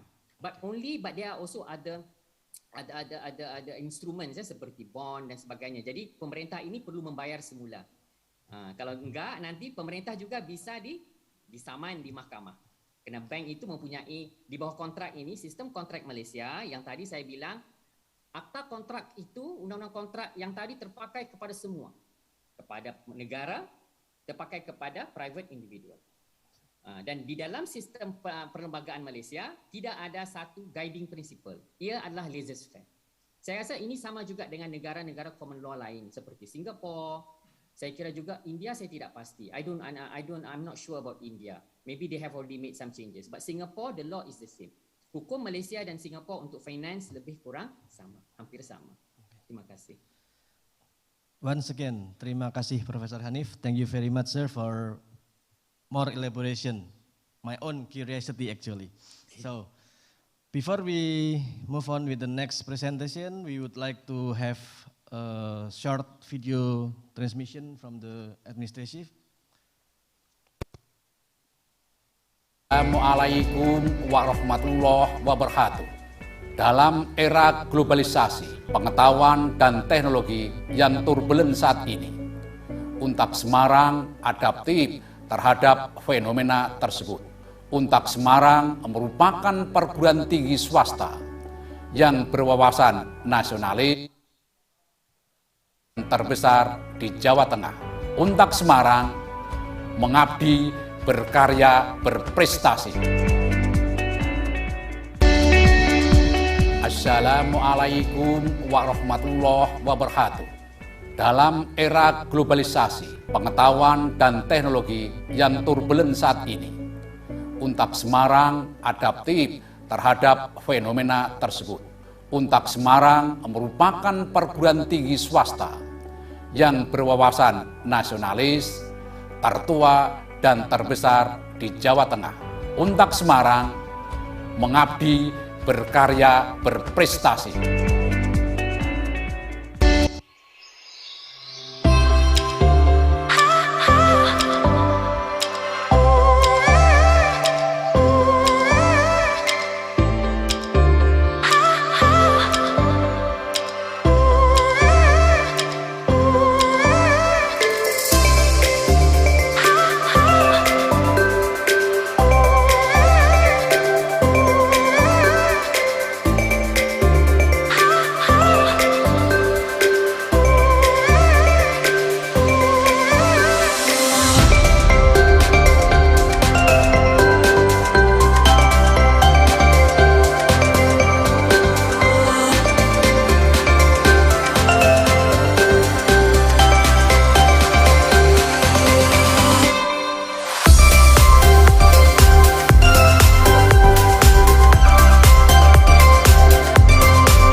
siap menerima Anda. Ayo berwisata di Kota Semarang.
ladies and gentlemen, on behalf of the committee of this international webinar, I would like to send our gratitude to all the presenters that we have today, and also for the 404 participants currently on Zoom room, and also about 30 on our live YouTube channel.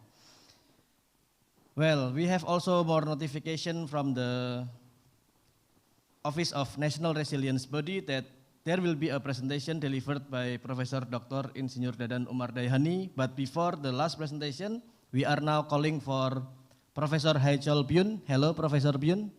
Are you with us already? Hello. Yes, so Hello. it's now good your... morning or good afternoon. Good morning in Indonesia, sir. Indonesia. So it's still morning Selamat here. pagi. So Yes. Professor Byun will present about infectious disease control and prevention system against COVID-19 in Korea. Am I correct, sir? Yes. Yes, okay, so Correct. That's correct. Professor Byun, without any hesitation, we have been waiting for you, so the time is yours. Well, thank you for your kind presentation, introducing me very kindly, Mr. Moderator. Today, I'd like to introduce very briefly the actual disease control and the prevention system against COVID-19 in Korea. In Korea, we had experienced 3 times pandemic. The first pandemic from February to March 2020. Second, from August 2020. And the third, from November 2020 to January 2021. Actually, we are now passing through the first pandemic from July 2021 to present. The first and second pandemic happened in a limited area, southeast region of Korea, and the metropolitan area. But the third and fourth pandemic was nationwide. Before the vaccination from the end of February of 2021, we largely depended on the quarantine rules against COVID-19.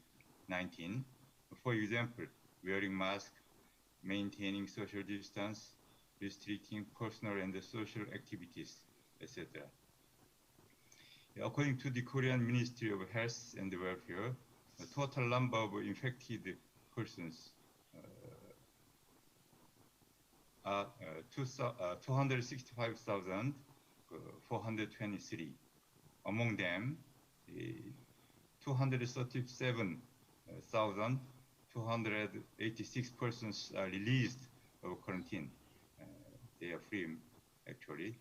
And but 2,334 persons passed away till last night. In Korea, disease control and prevention system against COVID-19 is principally based on 2 acts.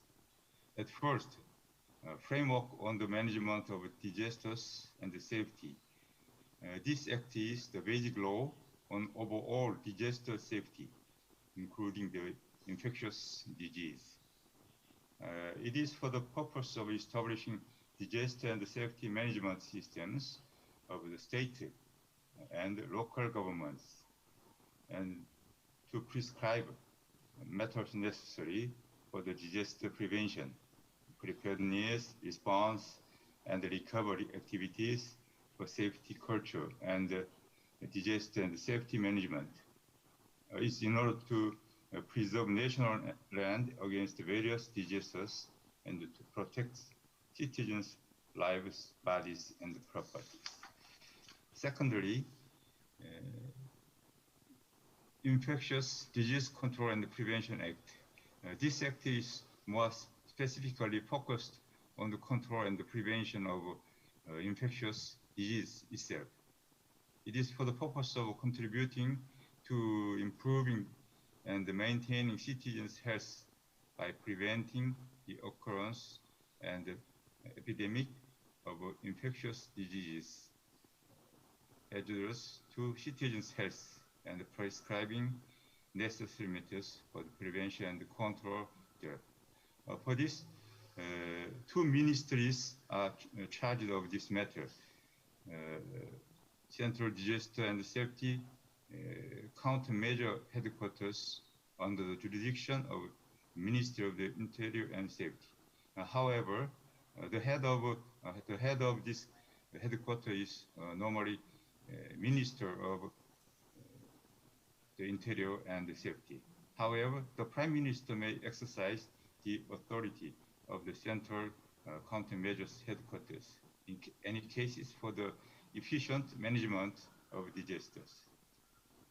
And the Ministry of Health and Welfare and the Korea Disease Control and Prevention Agency. This is the main ministry concerned.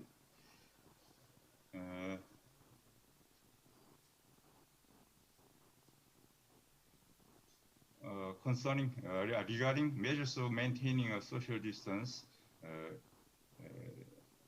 these are mainly concentrated on the restrictions on the citizens' personal and social activities, freedom of occupation and business, freedom of assembly, freedom of religion, etc.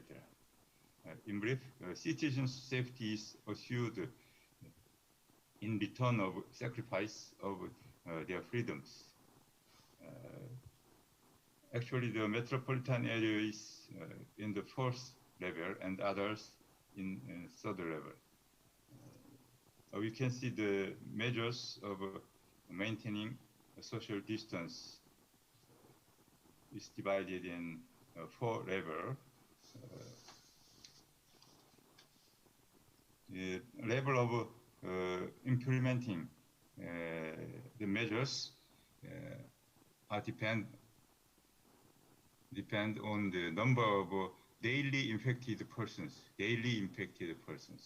For example, you can see the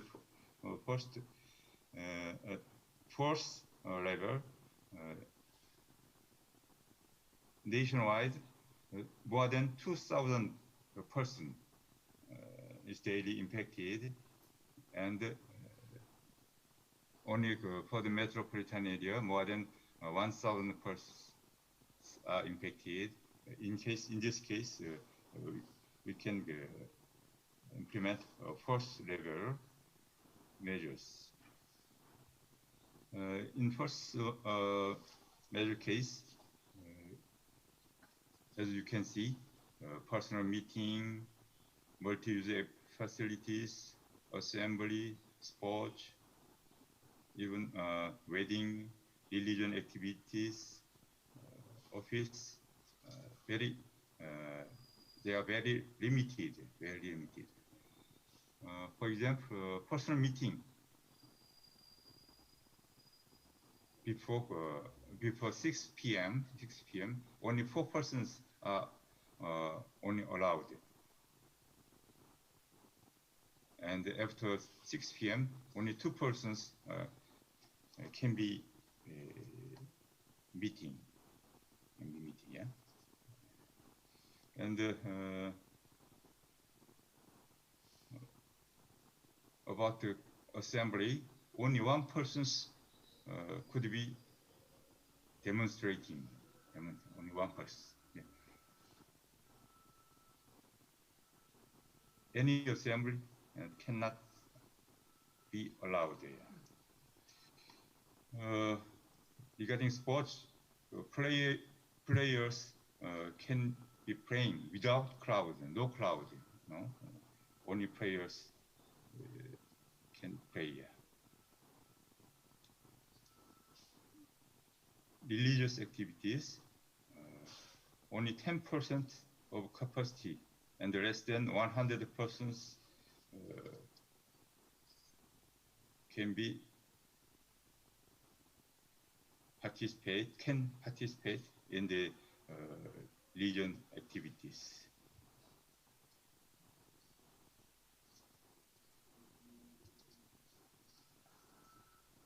About the office, 30% can work. It is only recommended. It is recommended by the government, and you can compare the other levels, measure of maintaining a social distance. From the November 2021, it is expected to change the control system against the COVID-19 from the direct control to with corona. With corona, it doesn't mean a perfect comeback to the life before the pandemic. It means a process to find a balance between the prevention and control of the disease and the citizens' normal life. In other words, mitigation of quarantine step by step. For this, it is supposed to complete three conditions necessary. At first, the first pandemic should be reduced. Secondly, more than 80% of adults should be vaccinated. And lastly, medical system, including hospitals specialized to the disease, should be sufficiently prepared and normally stabilized, not managed in an emergent situation. According to the Infectious Disease Control and Prevention Act, loss resulting from a measure taken in order to prevent the further spread of an infectious disease, for example, temporary closure of places where patients are present, or places deemed contaminated with the infectious pathogens, shall be compensated. This matter also raised some questions. For example, how to determine the amount of compensation, etc. We are actually going through a very difficult time. I hope we can work together to overcome this crisis. In the near future, the actual system, legal system, largely need to be rearranged, facing unexpected phenomenon. We can overcome altogether. Yeah. Let me close my presentation. Thank you for your attention. Thank you, Mr. Thank you very much, Professor Byun, but it's a bit sad that we have to finish so soon with your presentation. It's a very nice discussion about how South Korea control the COVID-19 pandemic. It's a good sharing for everyone, I think. So, no more closing statements, sir, or that's it? Professor Byun, are you all done? Yeah, all done. Yeah. Okay. Last time I passed my time, and so this time I very reduced. Okay. Briefly. Thank you, sir.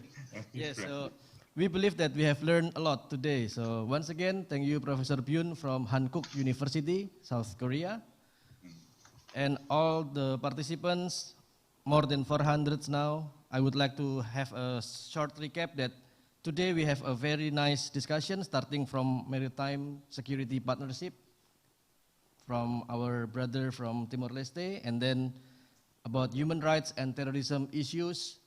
The next we have a deeper understanding about how Malaysia shares or coping with the pandemic situation regarding the SME, small and medium enterprises. And just now we just learned from Professor Byun from South Korea, the Hankuk University, how South Korean try to control the infectious disease regarding the pandemic of COVID-19 also. Now, we have come to the fifth presentation. I would like to call for Professor Dr. Insinyur Dadan Umar Daihani, DEA. Are you with us, sir? Pak Profesor Dadan dari Lemhanas.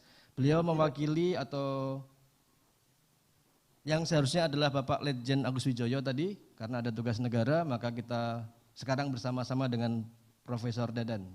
Selamat pagi, Prof. Selamat pagi. Thank you, Mr. Moderator. I prefer to speak Bahasa, but because it is international webinar, so I try Yes, to sir. So speak in English. let's mix up because we are now international webinar. Yeah.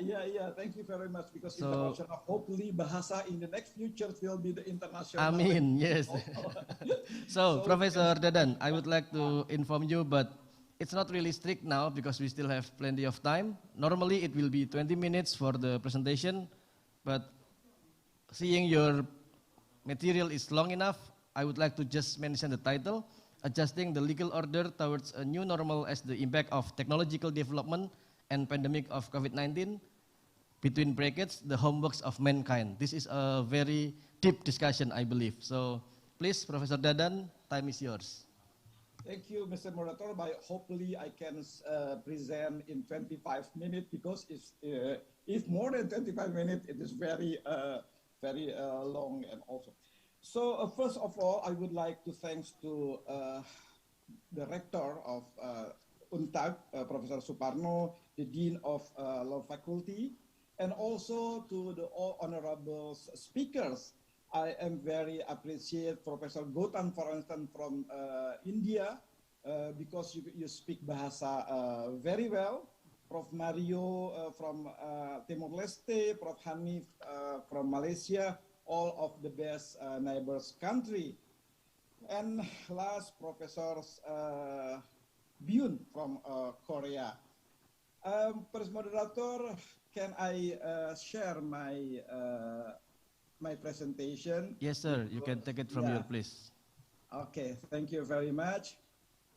I try, yes, to take the benefit of this presentation. But first of all, I would like to apologize from Pak Gubernur because he have important duty from the government, so he cannot attend this prestigious seminar. And also it is very good because more than 400 participants. It's very nice, and hopefully we can take a lot of fruit from this discussion. As moderator mentioned, I try to make the theme more wide or in general policy. So the title is adjusting or more be adapting the legal order toward the new normal as the impact not only in pandemic COVID-19, but I add some variable important, what we call the technological development. It is our homework, how we can adapt, how we can live with the new phenomenon. This presentation, hopefully we will organize in 4 parts. First, introduction. Classically, I would like to mention that nowadays we face with the 2 game changers important, IT development and COVID-19. The second part, I try to discuss about the various issues impacted by technological development as a first game changers. And the third part, I would like to more describing the impact of COVID-19 of human life. Of course, in the fourth part, last but not least, is closing. This is give an idea what should we have to do for the future faced to all of the game changers. As I mentioned before, I try in Lemhanas to raise that nowadays we have 2 game changers important that we have to take into account for adapting our life. First, information technology. Yes, information technology development give a lot of benefit, but we have also to see the impact, the negative impact of that development. The second game changers, what I call the game changers, is pandemic COVID-19. Simultaneously, the development technology, the pandemic COVID-19 bring up a new paradigm in human life. Of course, the consequences we have to create or adapt our new order. So the big question is, what should we do for the future? What we have to do, what we have to create, the policy, the law, etc., for give us, it's mean, so we have to adapt for our living in the futures. First, I would like to a little bit describe the impact of what we call the first pillar, technology as a game changer. The very rapid development of technology, especially in information technology, has changed various way of life. As we are now a lot of information in the social media, and also the hoax, the cyber crime, the cyber security, etc. One of this, sorry, I will. Okay. Last 2 years or 2 years, 20 years ago, Isaac Asimov said that we are reaching the stage where the problem that we must solve are going to become insoluble without computer. But a lot of experts said, I do not fear computers, but I fear the lack of them. Nowadays, it's not only computers, but I said we are coming to the stage where the problem cannot be solved without internet. Okay, we have to say, I do not fear internet, but I fear the lack of them. Every day, every minute, every second, we would like to access to the internet. Why? Because our living is entered in the internet.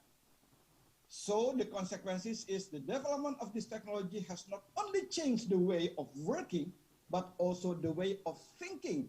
And maybe it is impacted to our behavior as well. Ladies and gentlemen, and all of the participants, I would like also to describe the benefit of the development of technology, but it will provoke the new order, the new adaptation law, for instance. Various technology every day are born, all of the time. Every minute, the new technology is coming.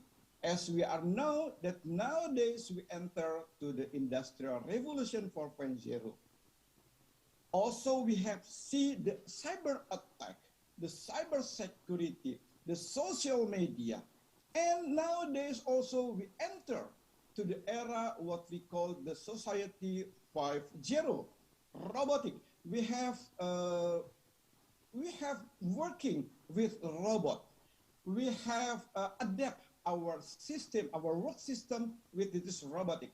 Yes, 25 years ago, I learned in France in robotic era. At that time, robot is very luxury, but today, every day we can find the robot in the cafe, in the homework, etc. Another benefit we can see, for instance, in the agriculture, what we call the vertical agriculture. Today, we don't need a lot or the big space of land to plant, but now we can develop, we can implement the vertical agriculture.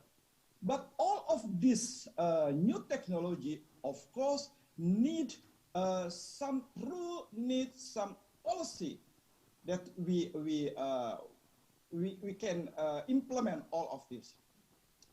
Another important also, the technology, what we call the 3D, three-dimension printing. The production of human organ, now it will become, it will come true. It's not the dream anymore.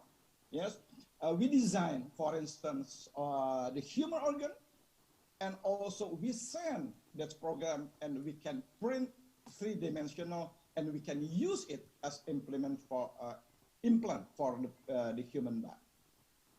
Another I would like to show, so in economy, there is a transformation economy from the traditional economy to the economy, to the economy as a new alternative, what we call digital economy. Every day, we call the GoFood, we call the Gojek, we access the what we call e-market, e-commerce, etc. So the transformation from the traditional economy to digital economy also challenge us to create and to adapt a lot of policies. Another also I would like to describe, sorry.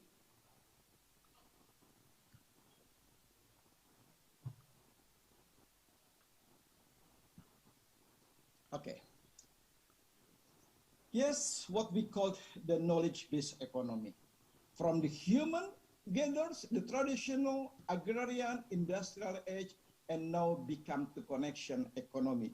In running the business, now we don't need the big building, the big physical asset, but the most important thing, we create the network, for instance. Of course, the impact or the consequences, we need also the adaptation of our policy, our rule, and our order. Because the running business in the cyber era is totally different with the physical era. As we know, if we need the book, we call to the Amazon. I would like to ask, do you know Amazon, where it is and how big the Amazon?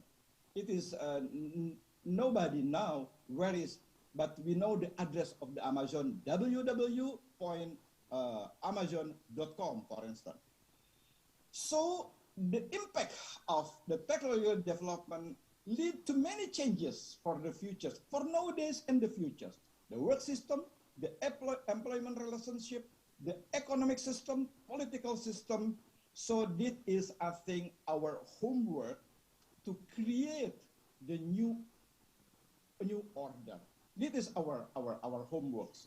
This is our duty for all of us.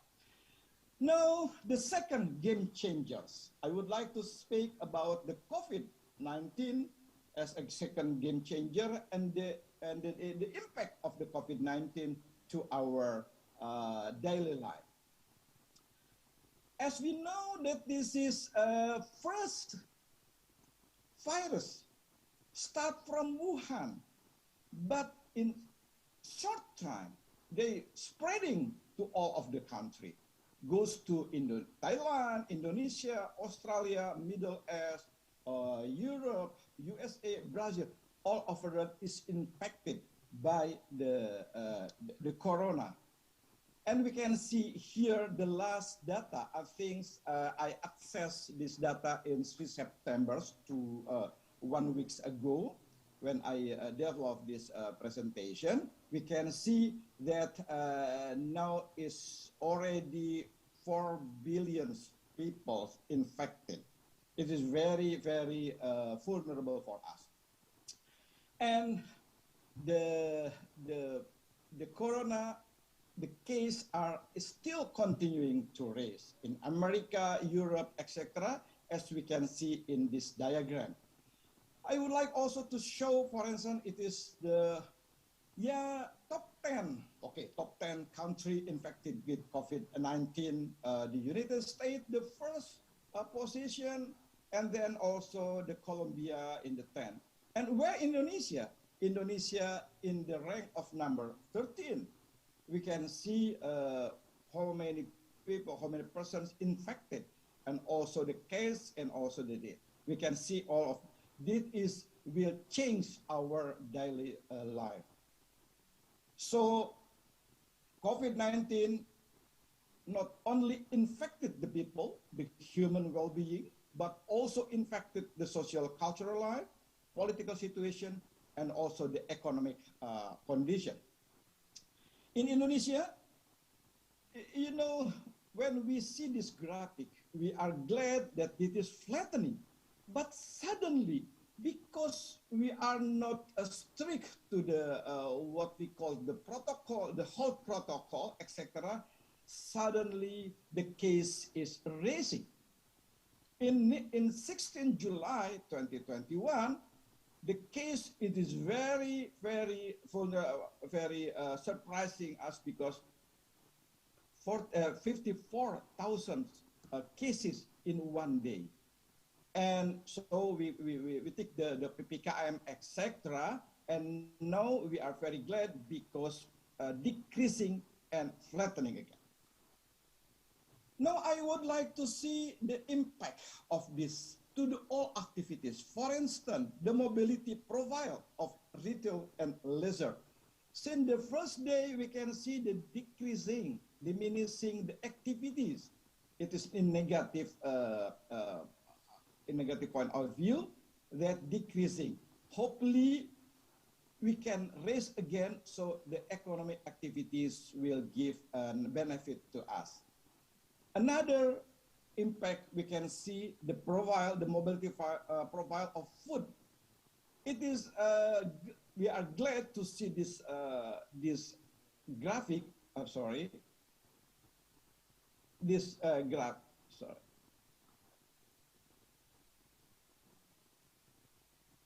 Okay.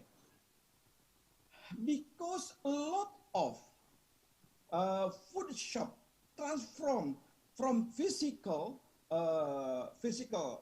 character to what we call the cyber commerce, or what we call is online shop, for instance. So the activity is raised. It is good for us because the society will have a good income, and now, for instance, online food and etc. So the economic is running again. Another interesting profile is the profile of transportation during the pandemic. Of course, because we control all the movement of the people, it is the activities in the transportations era. In transportation, public transportation is decreasing. And another in the workplace, of course, because now we implement the policy of work from home. As we are today, we implement the webinars model, and also the daring system in education, etc. So the activities, it is more active in the house. That it is give the description in area pemukiman. It means the activities more raising, and all of the people concentrate in the neighbor. But it should take attention, because it will be also, if we are not using the health protocol, it will be developed the cluster of neighbor.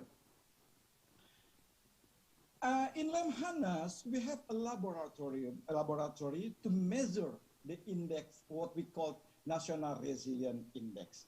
According to our measuring system, in 2015, it is the position of the National Resilience Index. It's still good. And we try to improve all the National Resilience Index. It is raising, but after COVID arrived, and we falling to the position as the same in the 2015. So we can say that in 6 months, all of the effort is swept out by COVID-19. Also in Lemhanas, we can go to the detail, for instance, in the National Resilience, National Resilience Index, what we call the demographic Gatra demography. We can see also the trend of this graphic decreasing caused by COVID-19. So there was a simultaneous, a significant fall in several Gatra or aspect or dimension. And also here economic, we can see we have a performance economics very good, Corona coming and decreasing or impacted by COVID-19. Also in the political still good, the National Resilience Index of the Gatra politics, but also we can see the trend of decreasing of this in this graphic. Ideology, we can see also a lot of effort we have to increase. We increase all of the performance, but nowadays decreasing as well. So governments develop a lot of policy, but the principle is we try to avoid the contact, or we always can say our policy is the contactless, more contactless, but of course it will give an influence to our activities daily. Here health protocol in Indonesia, for instance, stay away from the crowd, keep the distance, washing hands, wearing a mask, limiting mobility. But a lot of people, they don't aware to this protocol. So the spreading of corona, it's still going on. Yeah, the dilemma. Our dilemma is, in one side, we have to stop many activities in order to break the chain of infection. As I mentioned, the 5 health protocol. But on other side, it is very important, we have to provide what our people need, such as decent healthcare, food, and also energy, which are highly needed in this time of pandemic. But meanwhile, economic growth slowed down and income dropped significantly. That is the dilemma that we face on. So I take a conclusion from the impact of the COVID-19 pandemic has brought many changes to the way of life, the social life and the social system, social behavior, the economic system and working procedures, government system and political system. Again, I call every people to think and to create the new policy. So for the future, should what kind of policy, what kind of rule, what kind of what we call the law, etc., to adapt with this situation. So it is the last presentation. Hopefully, it will give a lot of idea to you, especially to the PhD student program, to give the idea what kind of law or new orders should be created. So the technological development, the first game changers. In the same time, there is another game changers, the COVID-19 pandemic. And both of these game changers give the problem or the issues is we must arrange the order of various life in order to deal with various changes. The social system, political system, economic order, education system, trade and government. It is our homework to create the new order. I think it is the last presentation. Various regulations in order to adjust to this new order of life will be a challenge for all of us. Thank you very much, Mr. Moderator. And thank you, also Professor thank you very Dadan. much to all of the participants for give a good attention to our presentation. Thank you very much. I close my presentation. Once again, thank you very much, Professor Dadan from National Resilience Body. It was a very, not too long, but very complete discussion about how Indonesian government tried to cope with the COVID-19 pandemic and how we can move on for the next round after this pandemic is getting decrease and decrease. I mean. So, ladies and gentlemen, proudly informing you that now we have more than 400 people in this Zoom room, in this discussion, coming from all over Indonesia, from Sabang until Merauke, from India, Malaysia, Timor-Leste, and also from South Korea. The participants are here with us. Yes, we have now come to the question and answer. So please, anyone from the participants, if you want to have a question now, you can raise your hands.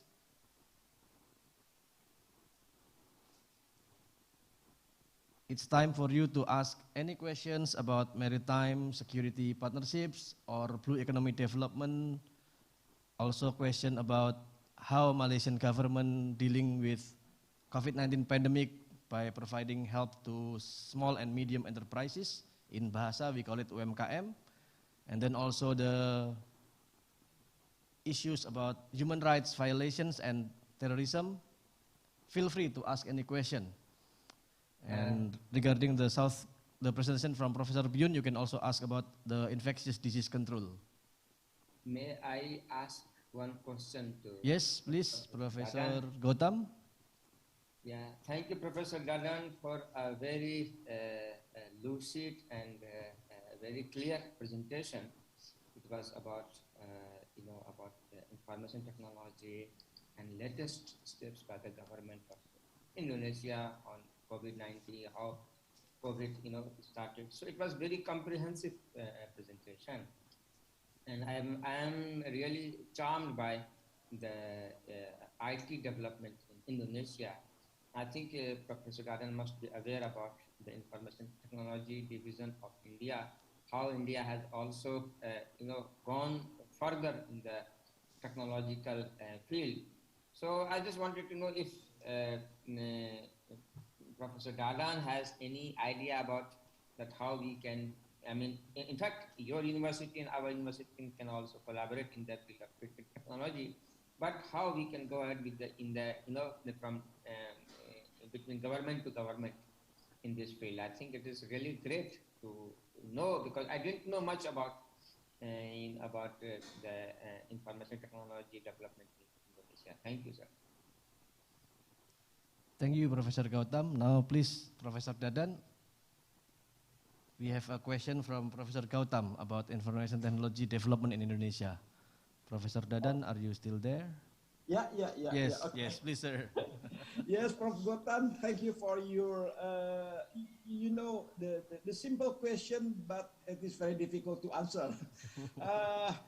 We all know that India is very good, very developed in the IT, information technology. You have a lot of expertise in the software, brainware, and hardware over the world. Of course, in Indonesia, now, it's not only Indonesia, I think, it's every country. Now what we call Indonesia, mau tidak mau, suka tidak suka, we have to enter to the development technology. Every day we have worked with this. As I mentioned, nowadays we cannot solve all of the problems without internet. Professor Gautam, every day when you wake up, first you grab not your wife, but you ask, where is Wi-Fi? Not where is my wife?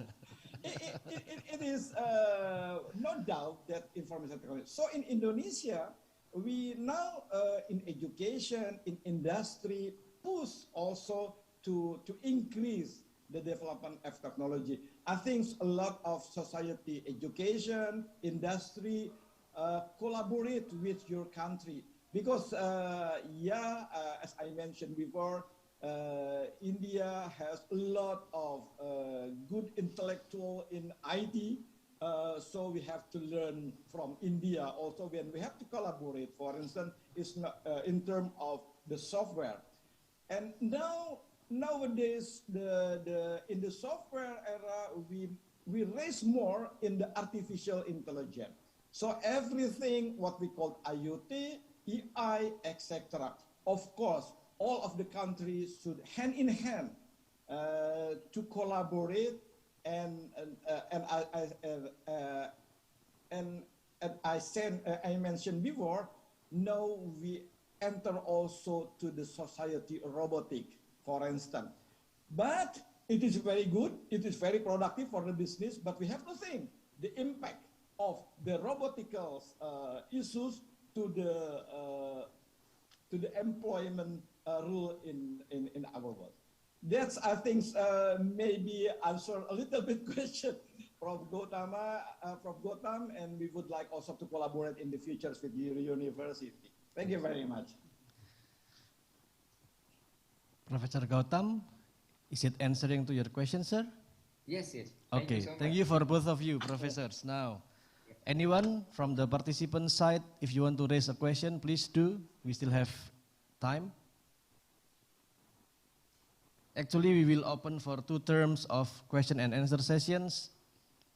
We can choose from your question in the chat box, but before that, we can let you speak up for your questions. If you speak Bahasa, don't worry, I will try to help translating it. Anyone, please? Do not hesitate, do not feel shy.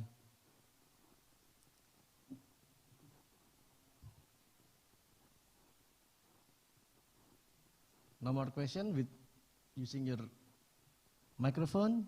It's time for you to speak. We strongly encouraging you to speak up, please.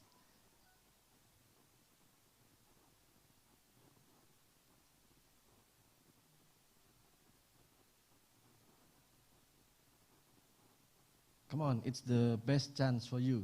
You are given one shot, one opportunity to ask anyone, any of the presentations about the maritime issues, blue economy development, about how Malaysian government dealing with SME during pandemic. From chat, okay? If now we can take from the chat box. It's time for me to read the question now. I would like to deliver actually a question from Mr. Ahmad from Malaysia. This question goes to Mr. Gautam, Professor Gautam. Are you still there? Yes, I'm here. Okay, there is a question for you, sir.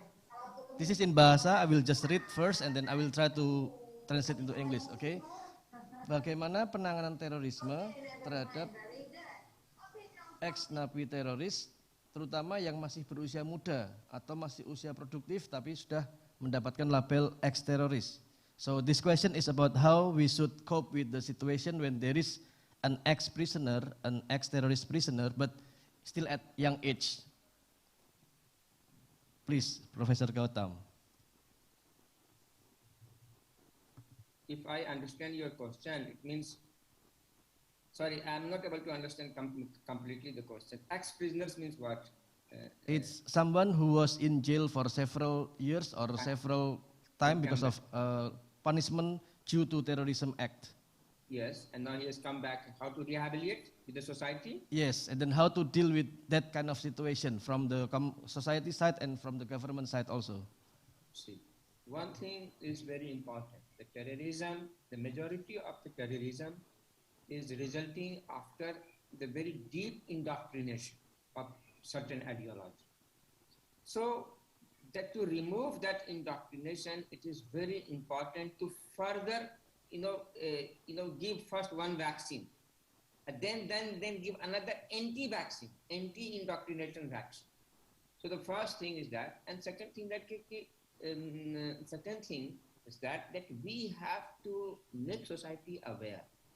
Kita harus, menyadarkan masyarakat bahwa bagaimana terorisme muncul. Yeah. So first thing is that the youth, they don't have engagement, positive engagement. They have a lot of time to be indoctrinated. Second is that, they don't have job. They don't have prospects. When they see all these things not having, then they are easy to get trapped by the doctrinator. So the society first has to find out the ways how to prevent radicalization in the society. But for example, somehow our youth has been, swayed away by the particular authority, what we may say that so-called religious authority. They are swayed away by indoctrination to commit certain kind of terrorist act. So this is not their fault. Once they have got the punishment, and they can be examined through. Where, you see what happened in New Zealand recently. The person was fine, he came from Sri Lanka for a very long period of time, and he was staying there. And now the government is so, there should be mechanism to keep an eye on the behavioral pattern of those particular people who have been convicted, who have been imprisoned, who have come out, or those who are in the process of indoctrination. So this is very difficult task, particularly for a country like India and Indonesia, because we are big country, and we are still developing countries. We are not a small, tiny country like New Zealand. Yes, thank you. But with the help of the people, people also have to help. So and also there should be a, kind of awareness program. The way what India is doing, the drive for vaccination against COVID. We have to again make a drive, same drive, drive of education, to make people aware against the terrorism act, or terrorism or indoctrination. In the same way, this is the first. Second is also human rights violations, that what I have talked it. So in that way, the society should treat these kind of people on the same way equally, because this is not their fault. Tomorrow, if I become a terrorist suddenly, and then I suddenly realize, because to the process of getting into this field, I'm a very innocent person. I'm a software engineer. I'm working fine. I have family. Suddenly, I got in touch with the social media. Somebody connected with me, and somebody indoctrinated or filled my brain to commit such crime for some certain organization, for certain this, in the garb of so-called religious benefits. This is what terrorism is happening. Yes, agree with you, Professor Gautam. Yes, so there should be a special drive from the government side. This is what also I found, that like for the human rights violations, terrorist acts, and also one of the most important acts is, I always find that empowerment of women, empowerment of women, and also drive against sexual harassment at workplace or any place. So these are the certain components for the human rights. So if we see, as I have already mentioned, that majority of this kind of terrorist acts, human rights violations, come from the developing countries, like 100 countries. And that developing country is us, India, Indonesia, and our neighboring countries. So we have to find, the way we are fighting against the COVID-19, as Dadan has already explained how COVID-19 came from, Wuhan, and then how we are fighting. Then we have to also find the solution from where terrorism came. Our society is a common society. If we see our past, 200, 300, 400 years past, we don't find tangible evidences of such crime happening in our society. Our society comes for, where we enjoyed, where Ramayana and Mahabharata is in the conscience of our, people. We fight for ethical, non-ethical, what is good and what is bad. And then we have concept of Swarga and Naraka. So our society is very innocent society. So we have to fight these kinds of things to have harmony in our society. That is the most important aspect. So I think I have already answered your question, but if you have further more questions, I will not take much time. Yes, Professor Gautam, thank you very much for your answer. I hope that will answer Mr. Ahmad's question from Malaysia. Now we have one participant raising up his hand, Mr. Angyat, please. You can deliver your question, sir.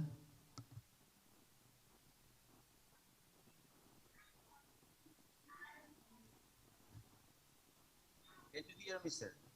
Hello? Yes, Mr. Angyat, please. Hello? Ya. Hello?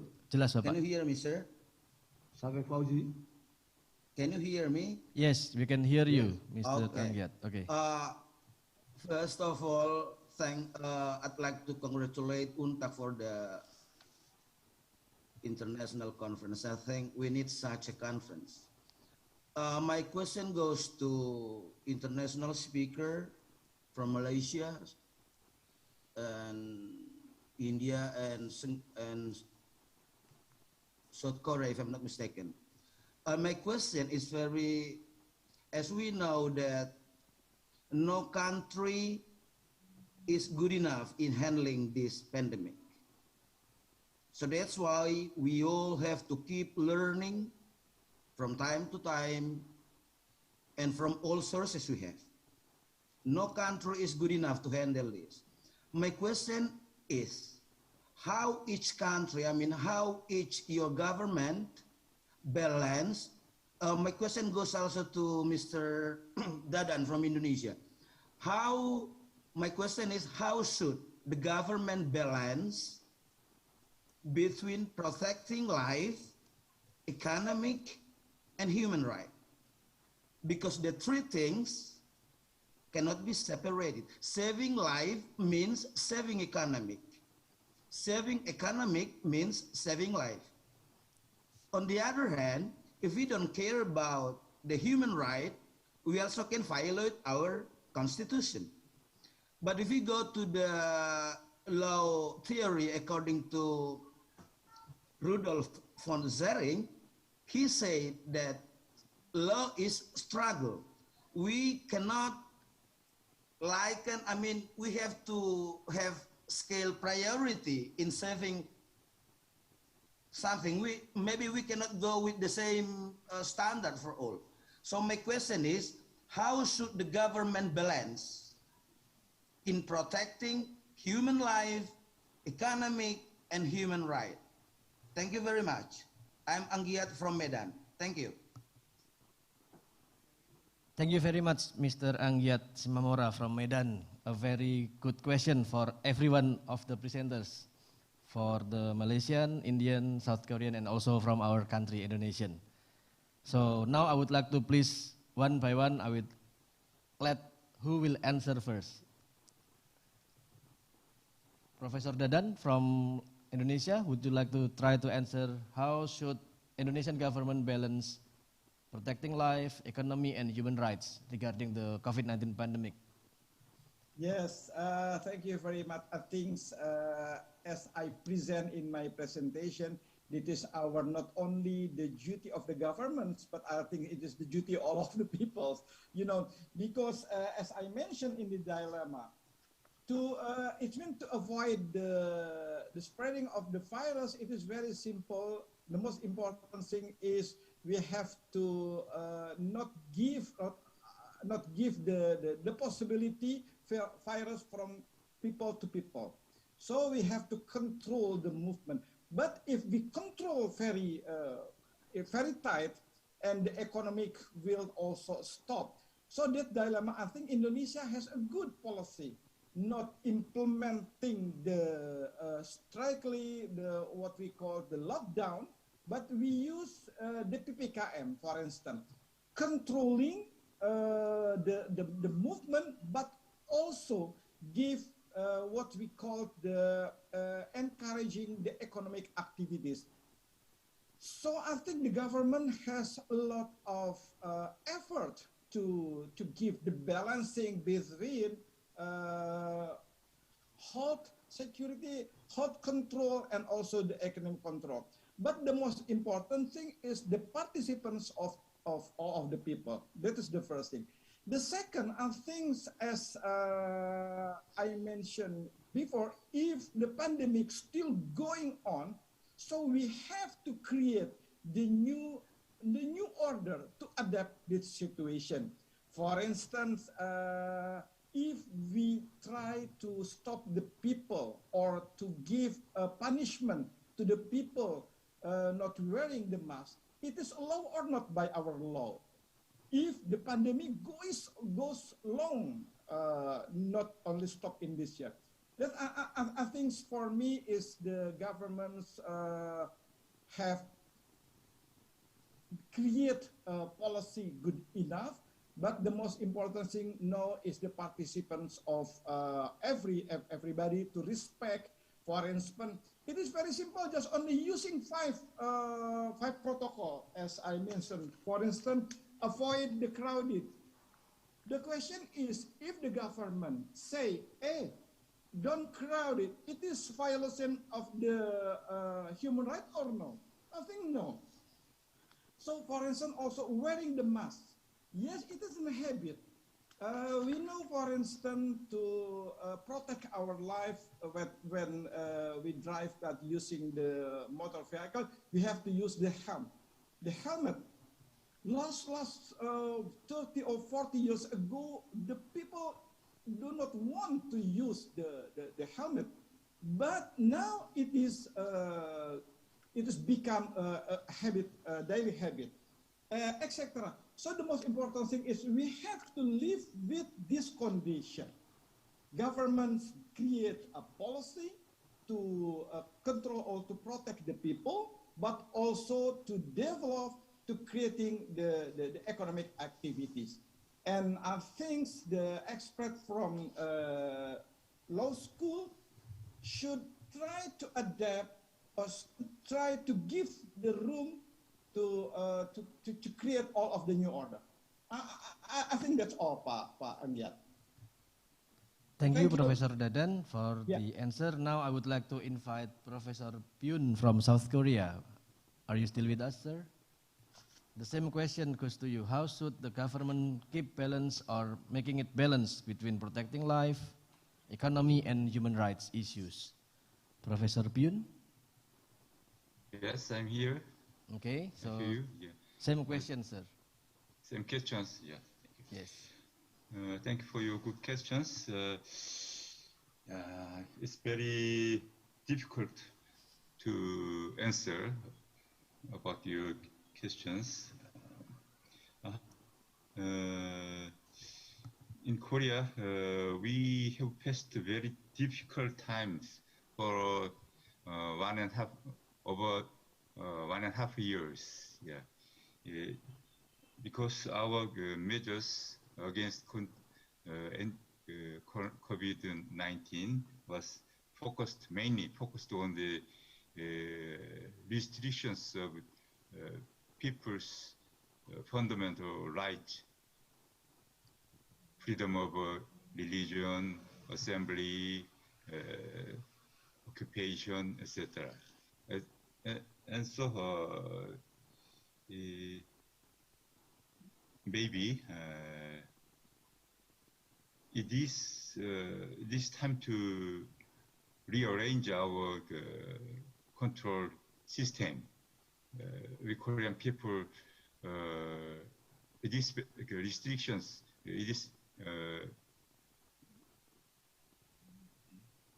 this kind of restriction is very exceeding, I think. In the first level, only one person can demonstrate their thought, ideas, even political, including political ideas. It's not. We cannot say it's real democracy. Okay, and so this is why we think about with the corona, mitigation, the restrictions step by step. However, I think nobody know the balancing point, and so we need to talk about for enough time. We think in Korea it is from November, the coming November, we are trying to set with the corona system. Before that time, we need to talk about sufficiently, because who will be responsible to decide the moment and how to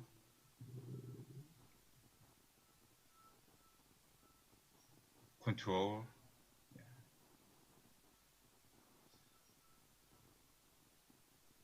And our government and people, the citizens, Korean citizens, asking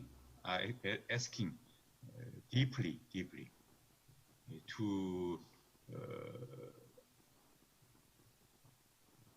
be free from the restrictions, and so government is obliged to rethink about that.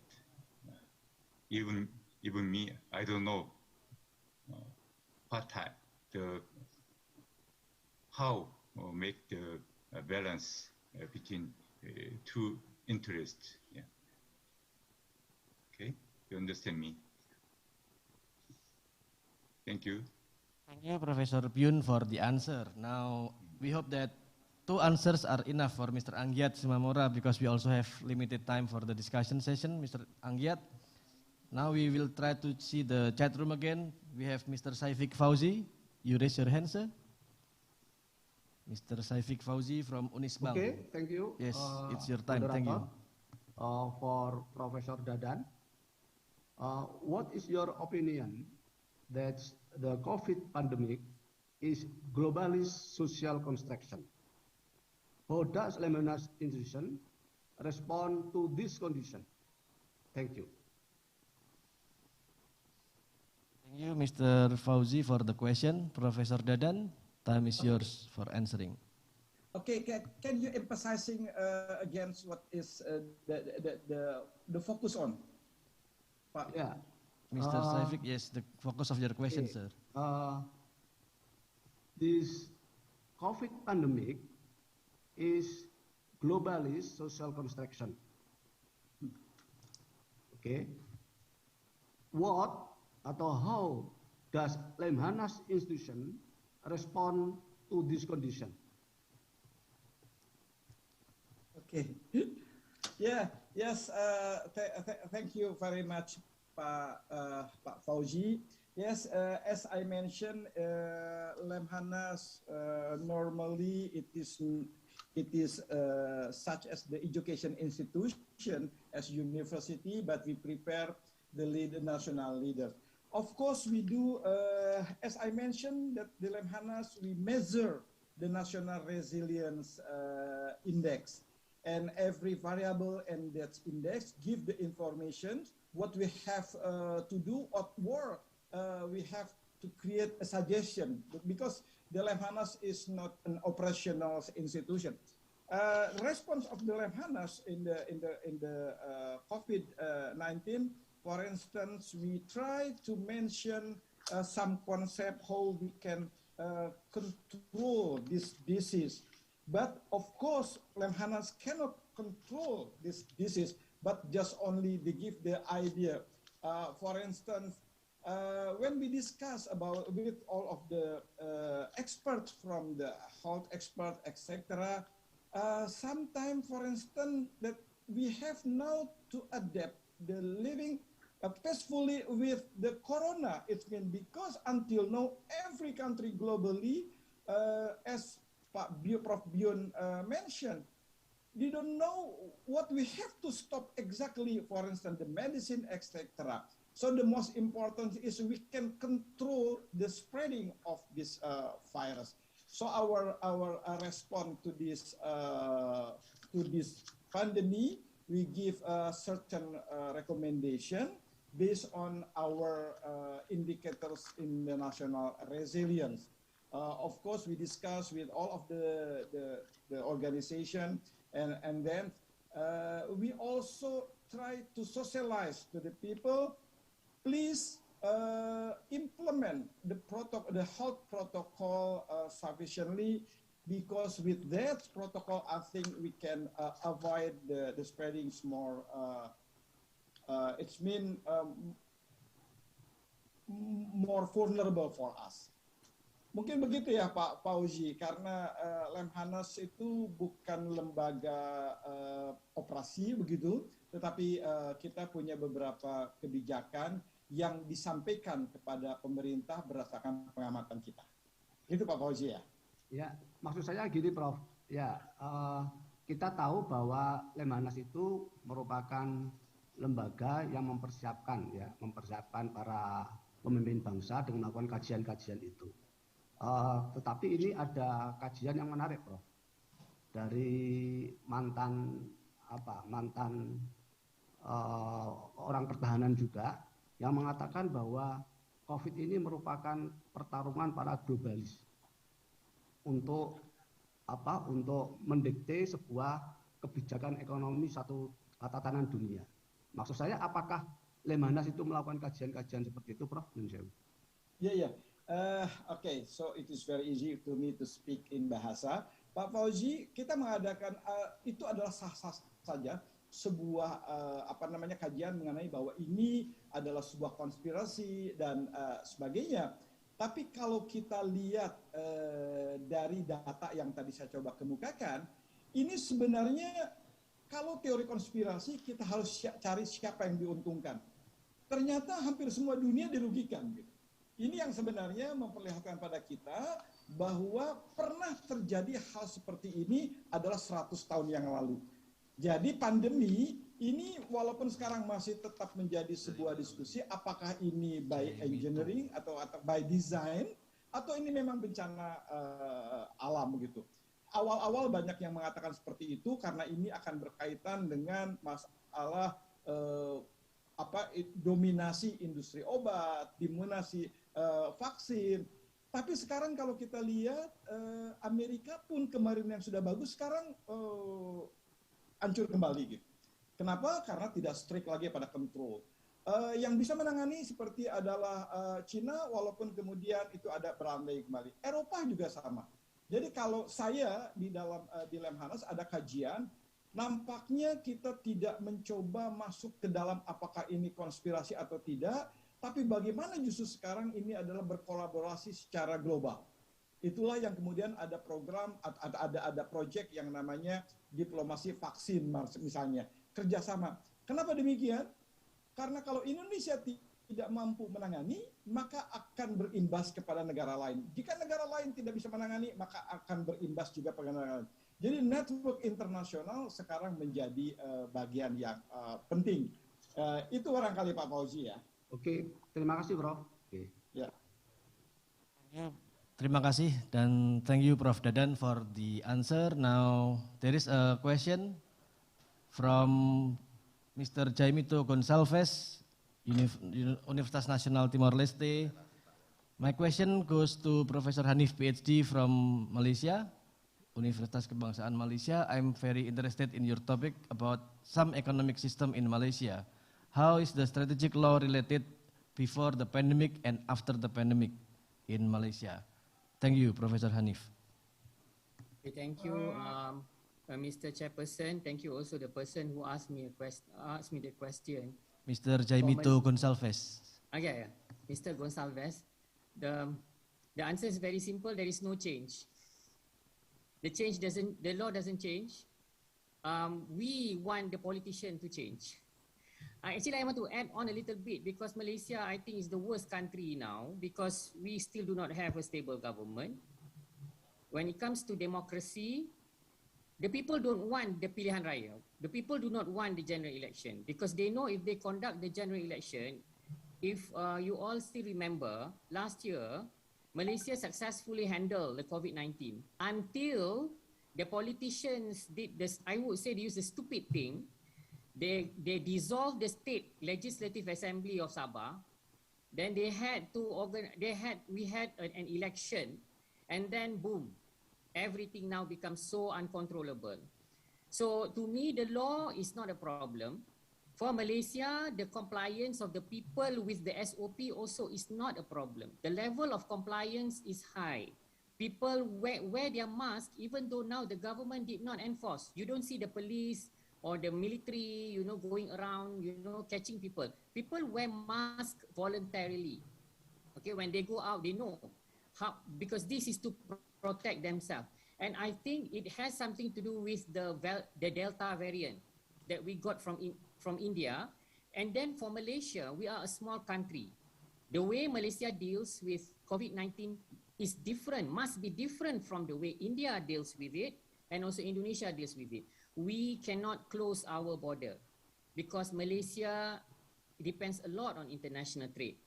And when we go back to the issue of how do we balance, again, we don't have any balancing criteria.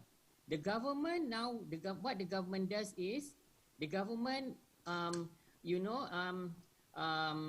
increase the rate of vaccination. Alhamdulillah, now we have achieved the 80% of the adult. Next week, we are going to start vaccinating the school children because we are going to open the school 1st of January. And we have already done that for the university students. We still close the university. Nobody goes to university until October. October, we will open. But again, I have to caution, saya kena berhati-hati ya untuk Indonesia kerana Indonesia negaranya luas. Beda. So we will do that way. That's why when it comes to the economic policy, no change. We only want to change, not to change, but we want only to have our general election as soon as possible. Even the king, the Yang di-Pertuan Agong, does not want it to be done because we are afraid that, you know, it will, because we don't know what variants will come after this. So this is what the government is doing. They will open the economy. I can tell you this is an open secret. The Malaysian government, the Malaysia's economy will be open around November. Around November, it will open. And once it's open, when people say, you know what is going to happen, we will just leave it to God, leave it to Allah. We don't know what's going to happen. Even people, even senior politicians, owners of, we have now a large number of, you know, big corporate individuals, owners of big factories, they die because of COVID-19. But they cannot close their factory. Because Malaysia is not like Indonesia. Indonesia has 300 million population, almost 300 million population. We have to export. We have to import. You know, at one time we have to open, you know, our economy to foreign tourists. So again, this is not easy. So I hope that I answered that question. Once again, thank you, Professor Hanif from Malaysia. Hopefully that will answer. Now we have a question from Dr. Ari. This goes to Dr. Mario from Timor-Leste. The question is how the government of Timor-Leste making decision about lockdown, and how about the subsidy responsibility for the daily needs of the people? How was lockdown during the pandemic can decrease or overcoming death or mortality in Timor-Leste? Dr. Mario, are you still there? There is a question for you.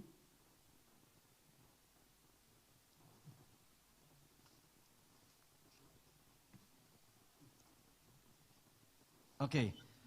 Unfortunately, we have to say goodbye to Dr. Mario. Maybe later he will join back. Now we will see the chat room question again. No one wants to raise hand this time? From the participants, please, maybe.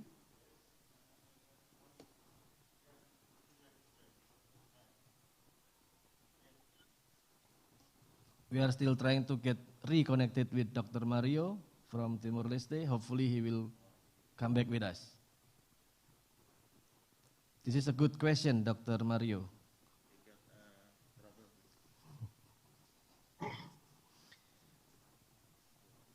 Dr. Mario?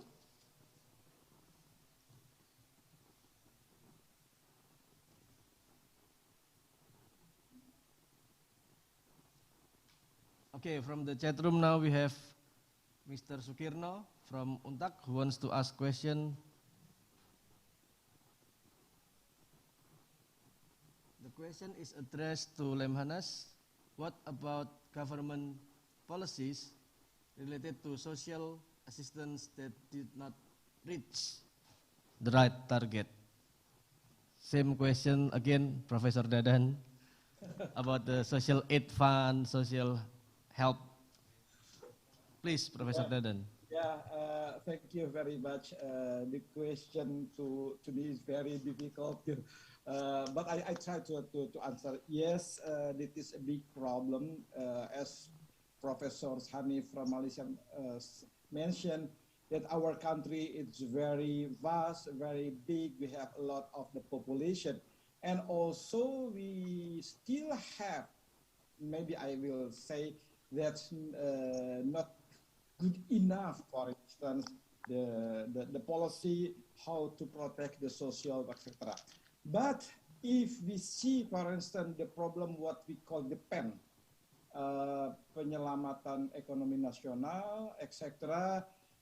We see that we have to encourage the economic activity to give the income, but also for the people who have not good income, enough income, So government should give what we call the bantuan sosial, etc. So that's what we call in the philosophic term is gotong royong. For instance, the government should give the donation or the bantuan sosial to the vulnerable citizen, and he can use that money for buying something that will also develop the economic activities. For instance, yes, it is not, is still development. It is not perfect yet to arrange of the social bantuan social aid, etc. But I think we can evaluate that now the economic activities coming raise again. But I agree, as mentioned Professor Hanif, the most important thing is we have to respect. For instance, we have to keep the distance.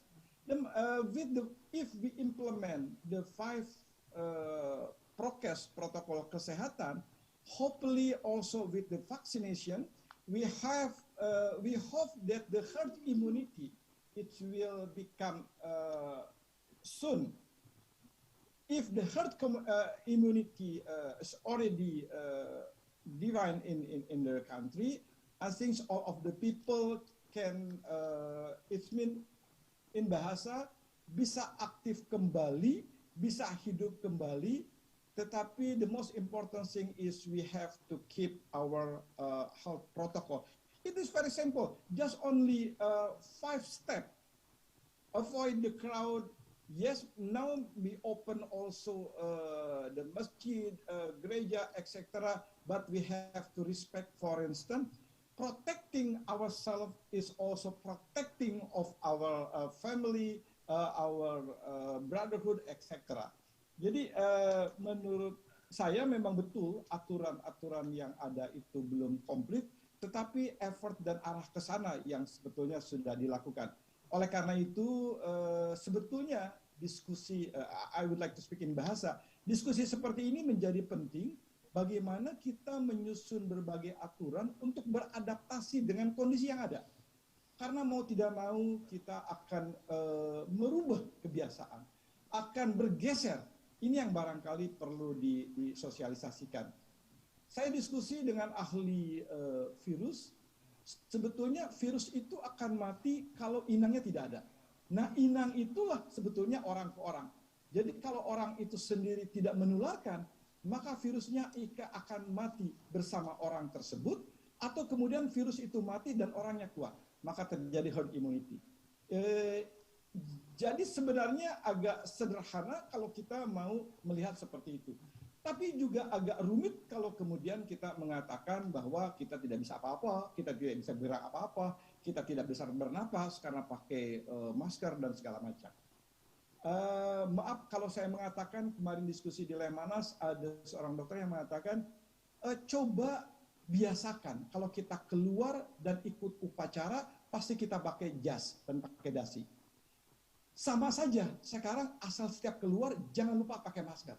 Dengan masker saja kita tidak mencoba menularkan ke orang lain kalau kita sakit, dan kemudian kemungkinan kita tidak akan tertular kalau orang lain yang sakit. Karena apapun variannya, penyebaran COVID itu dari droplet. Begitu kira-kira. Di samping itu tentu saja banyak masyarakat-masyarakat yang katakanlah sekarang kehilangan pekerjaan, tapi kalau kita lihat sudah bertransformasi juga gitu. Yang paling penting, mari kita berkegiatan seperti biasa dengan protokol kesehatan yang ketat. Mungkin begitu ya, Bapak. Terima kasih Bapak Profesor Dadan dari Lemhanas atas jawabannya. Dr. Mario is back. Hello, Dr. Mario. Are you with us?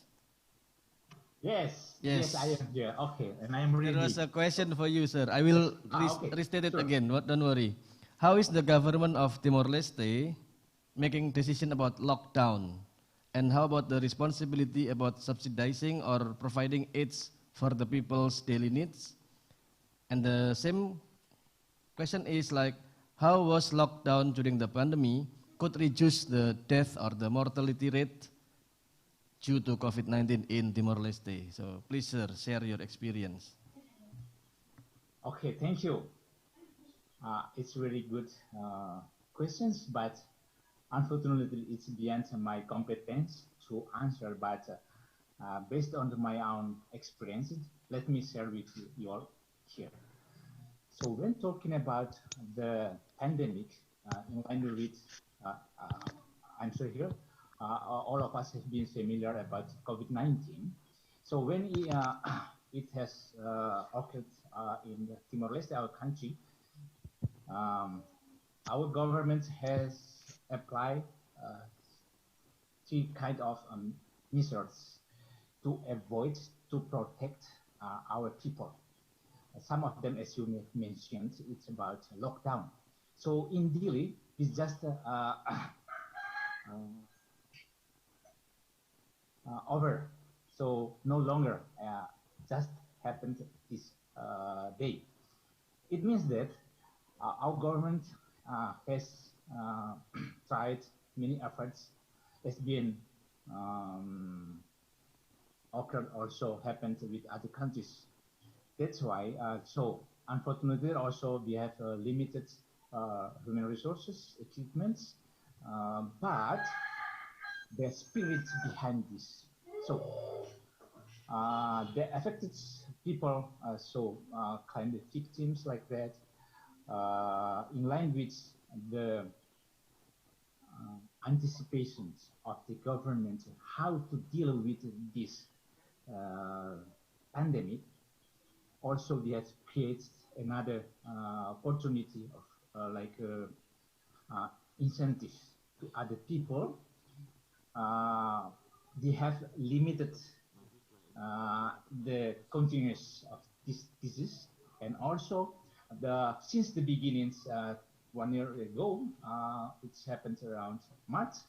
So we have tried to apply G. So limited or restricted the confinement domicile for people, and also we also limited the access from town to other municipalities, and also we have rigorous measure to, as you know, as a part of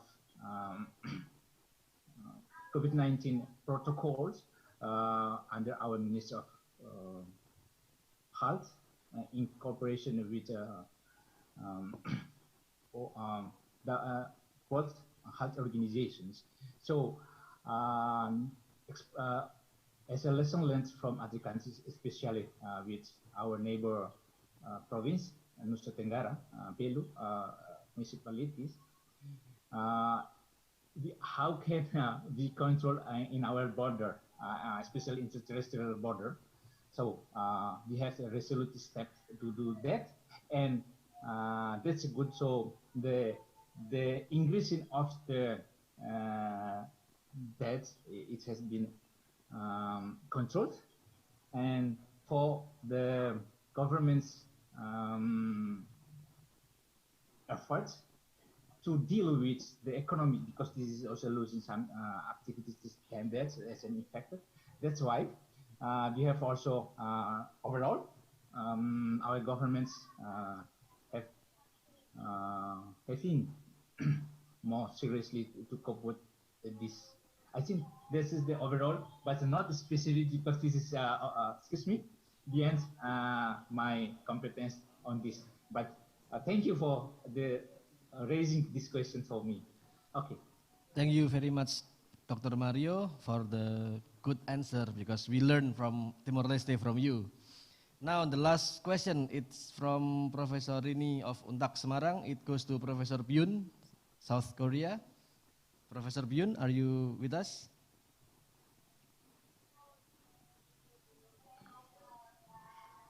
Professor Byun.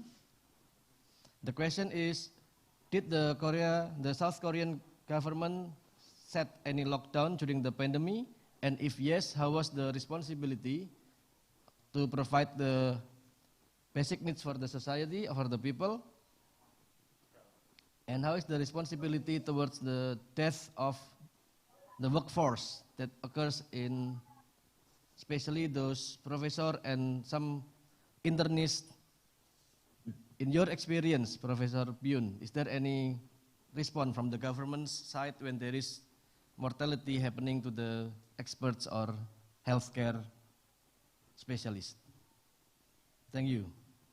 Yeah, it's not appropriate to answer to the question. I'm not in just the situation. However, like other countries, Korea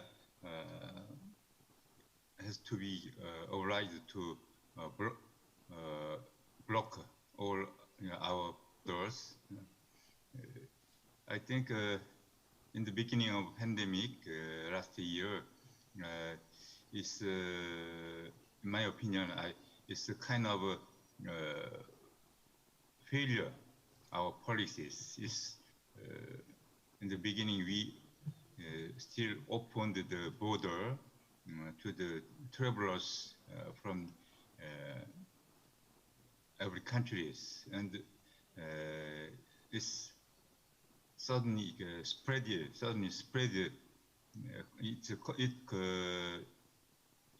have an effect to spread the pandemic, the COVID-19.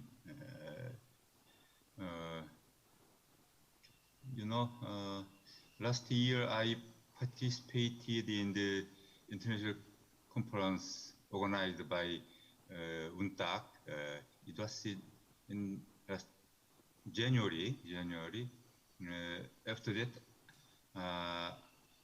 I returned to Korea, passing the Singapore. Maybe it was the last day to open the airport in Singapore, Changi Airport. The next day, the airport closed to the foreign travelers. I think it's a very quick response to the COVID-19, and so our government tried to close the next time very quickly, and so it contribute to the prevent the second and third pandemic. I don't know it's my answer is enough or not. Yes, Professor. If you have more questions, So you can send me the email by. There is the second part of the same question actually, Prof. Byun. It says, how was it in your? How was it in your? I have to leave. Now. It's because of from changing. Maybe it's the last question. Okay. I'm yes. sorry. This is just a short question actually. How was in South Korea? Was there any quarantine or punishment for those people who are not obeying the policies? Is there any local or regional quarantine? They said quarantine. You know, the localizing of people, they cannot move to another district or to another area. Is that also implemented in South Korea or a total lockdown? Yeah, you can move. You can move to another area, to region, but only the assembly is very strictly restricted. Assembly of citizens. I see. Especially after 6 p.m. Yeah. So it's a time regulation that is implemented. Yeah, time regulations. I see, sir. Okay. So I hope also that will also answer the question. Thank you, Professor Byun, Professor Gautam, Professor Hanif, and also Professor Dadan from Lemhanas and everyone in the presenting side. We have almost come to the conclusion now, but before the conclusion, which will be delivered by Professor Dr. Edi Listiono SHM Hum, he is the Dean of Law Faculty of Universitas 17 Agustus 1945 Semarang. I would like to inform all the participants that the attendance list will be released, so from the chat room you can join the link for the certification. So please make sure that you mention your name, your institution, and your country. That will be really helpful for our administrative to prepare your certificates. And your certificates will be ready at the latest 2 times 24 hours from now. We need time to readjust your name, check your spelling, and so on. Professor Edi, are you ready? Okay. Yes, okay. Now it's the time for the conclusion. Okay, thank you very much, the moderator. Conclusion. Ladies and gentlemen, international seminar participants who I respect come to the conclusion in the seminar international the theme toward a new era in the legal order with speaker number 1, Mario M. Cabral, Pshd from University National East Timor, from Gautam Kumar, from Jawaharlal Nehru in the University, New Delhi, India, from Hanif Ahmad from Unicam University, Malaysia, from Haichol Byun from Hanguk University, Korea, and legend Purnavrian Agus Wijoyo and Professor Dr. Isyu Dadan Kumar Dea Lemhanas Republik Indonesia can be conclusion. The COVID-19 pandemic has hit almost all countries in the world, including Indonesia, of course. The COVID-19 pandemic has changed all the arrangements that have been live by human you live in countries in the world. There need to be new rules that be a change human life or lifestyle. Each country and has a policy in dealing with the impact the COVID-19 pandemic because it has an impact on the economic and social side of social globally. New legal rules are needed that be used to regulate life after the COVID-19 pandemic. Why should there be a rule of law? Because to prevent and also sustain development and transmission of COVID-19 from one human to another.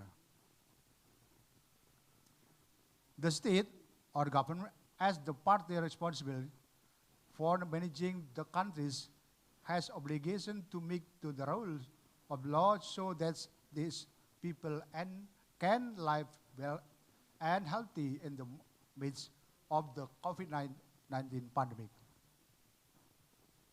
Each country has a policy in dealing with the impacts of the COVID-19 pandemic because it has an impact on the economic and social side of society globally, including the economic handlings of each country, like Indonesia, Malaysia, Korea, India, and Timor-Leste. The state is directly involved in the handling of providing directly the financial assistance to the community. The new normal is a theme issue by every country in order to try to overcome this COVID-19 pandemic. A new normal is a social order in dealing with COVID-19. People must start a new life with a new pattern of lifestyle. to deal with all that,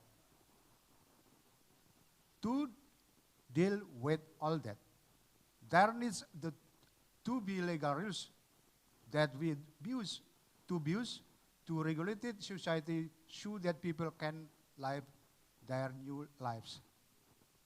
New normal is term issue by every country in order to try to overcome this COVID-19 pandemic. New normal is social order. In dealing with COVID-19, people must start a new life with as a new pattern or lifestyle. To deal with all that, there needs to be legal rules that will be used to regulate society so that people can live their new lives. The powers posed by the state include, number one, making the rule of law. Number two, implementing the rule of law.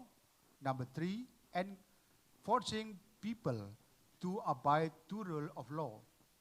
Whatever the condition of the country and the state or government is obligated to make legal rules that will be used to regulate it, that lives of its citizens so that they can live better. This is the conclusion of this international seminar that on CONFI. Thank you for attention of the seminar participant on this. Thank you. Thank you very much, Professor Edi Listiono, SHM Hum, for the conclusion of the webinar. Now we will give the chance to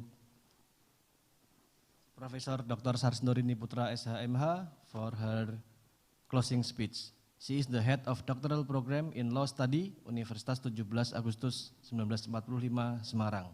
Professor ini, we are all happy to listen to you. Yes. Good afternoon.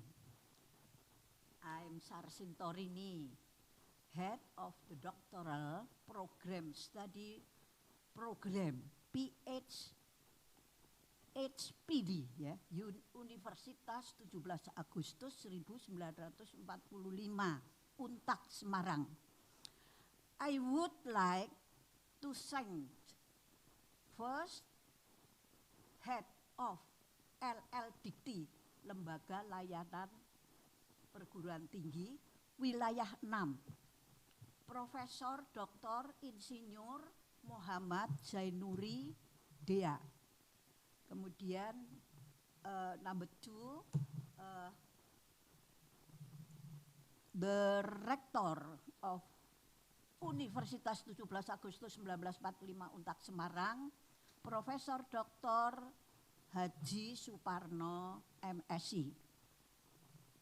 Third, the Dean of the Faculty of Law Untak Semarang, Profesor Dr. Edi Listiono, SHM Hum. Number 2, resources persons. First, Profesor Dr. Insinyur Dadan Umar Daihani, DEA, Lemhanas Republik Indonesia. Profesor Dr. Hanif Ahmad from University Kebangsaan Malaysia. Mario Marquez Cabral, PhD, from Universidade Nacional Timor-Leste, Timor-Leste. Profesor Gautam Kumar from Jawaharlal Nehru University, India. Professor Hae Kyeol Byun from Hankook University, South Korea.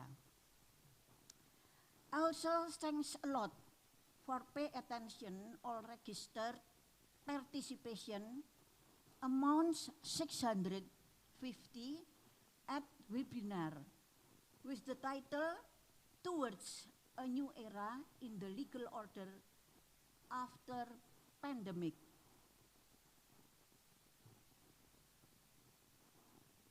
Also, thanks a lot to for moderator, interpreter, Mr. Nathanael Prasetyono SS and committee webinar.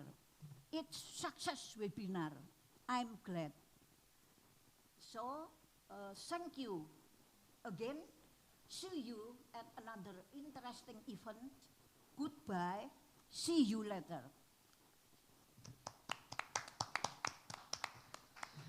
Thank you again, Professor Rini, for the closing speech. Well, dearest participants, we have been together in this webinar for almost 4 hours. We are very thankful for your participations and questions. We had a lively discussion just now. We are looking forward for future sessions for exchanging knowledge and informations like this. From Semarang, Geraha Kebangsaan Universitas 17 Agustus 1945, Kota Semarang. I am Nathanael. I would like to say, see you in the next time. Merdeka. Merdeka. Merdeka. Thank you, Prof. Yun.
Okay, so see you in the next week. Okay. Yes. Thank you. Okay. Yes. Bye-bye. Prof. Dadan, thank you, Prof. Dadan, Prof. Yun, Prof. Gautam Kumar, Prof. Hanif. Thank you, Prof. Thank you. Yeah, thank you, Prof. Okay. It was great conference. Okay, so we see you again. Yeah, Pak.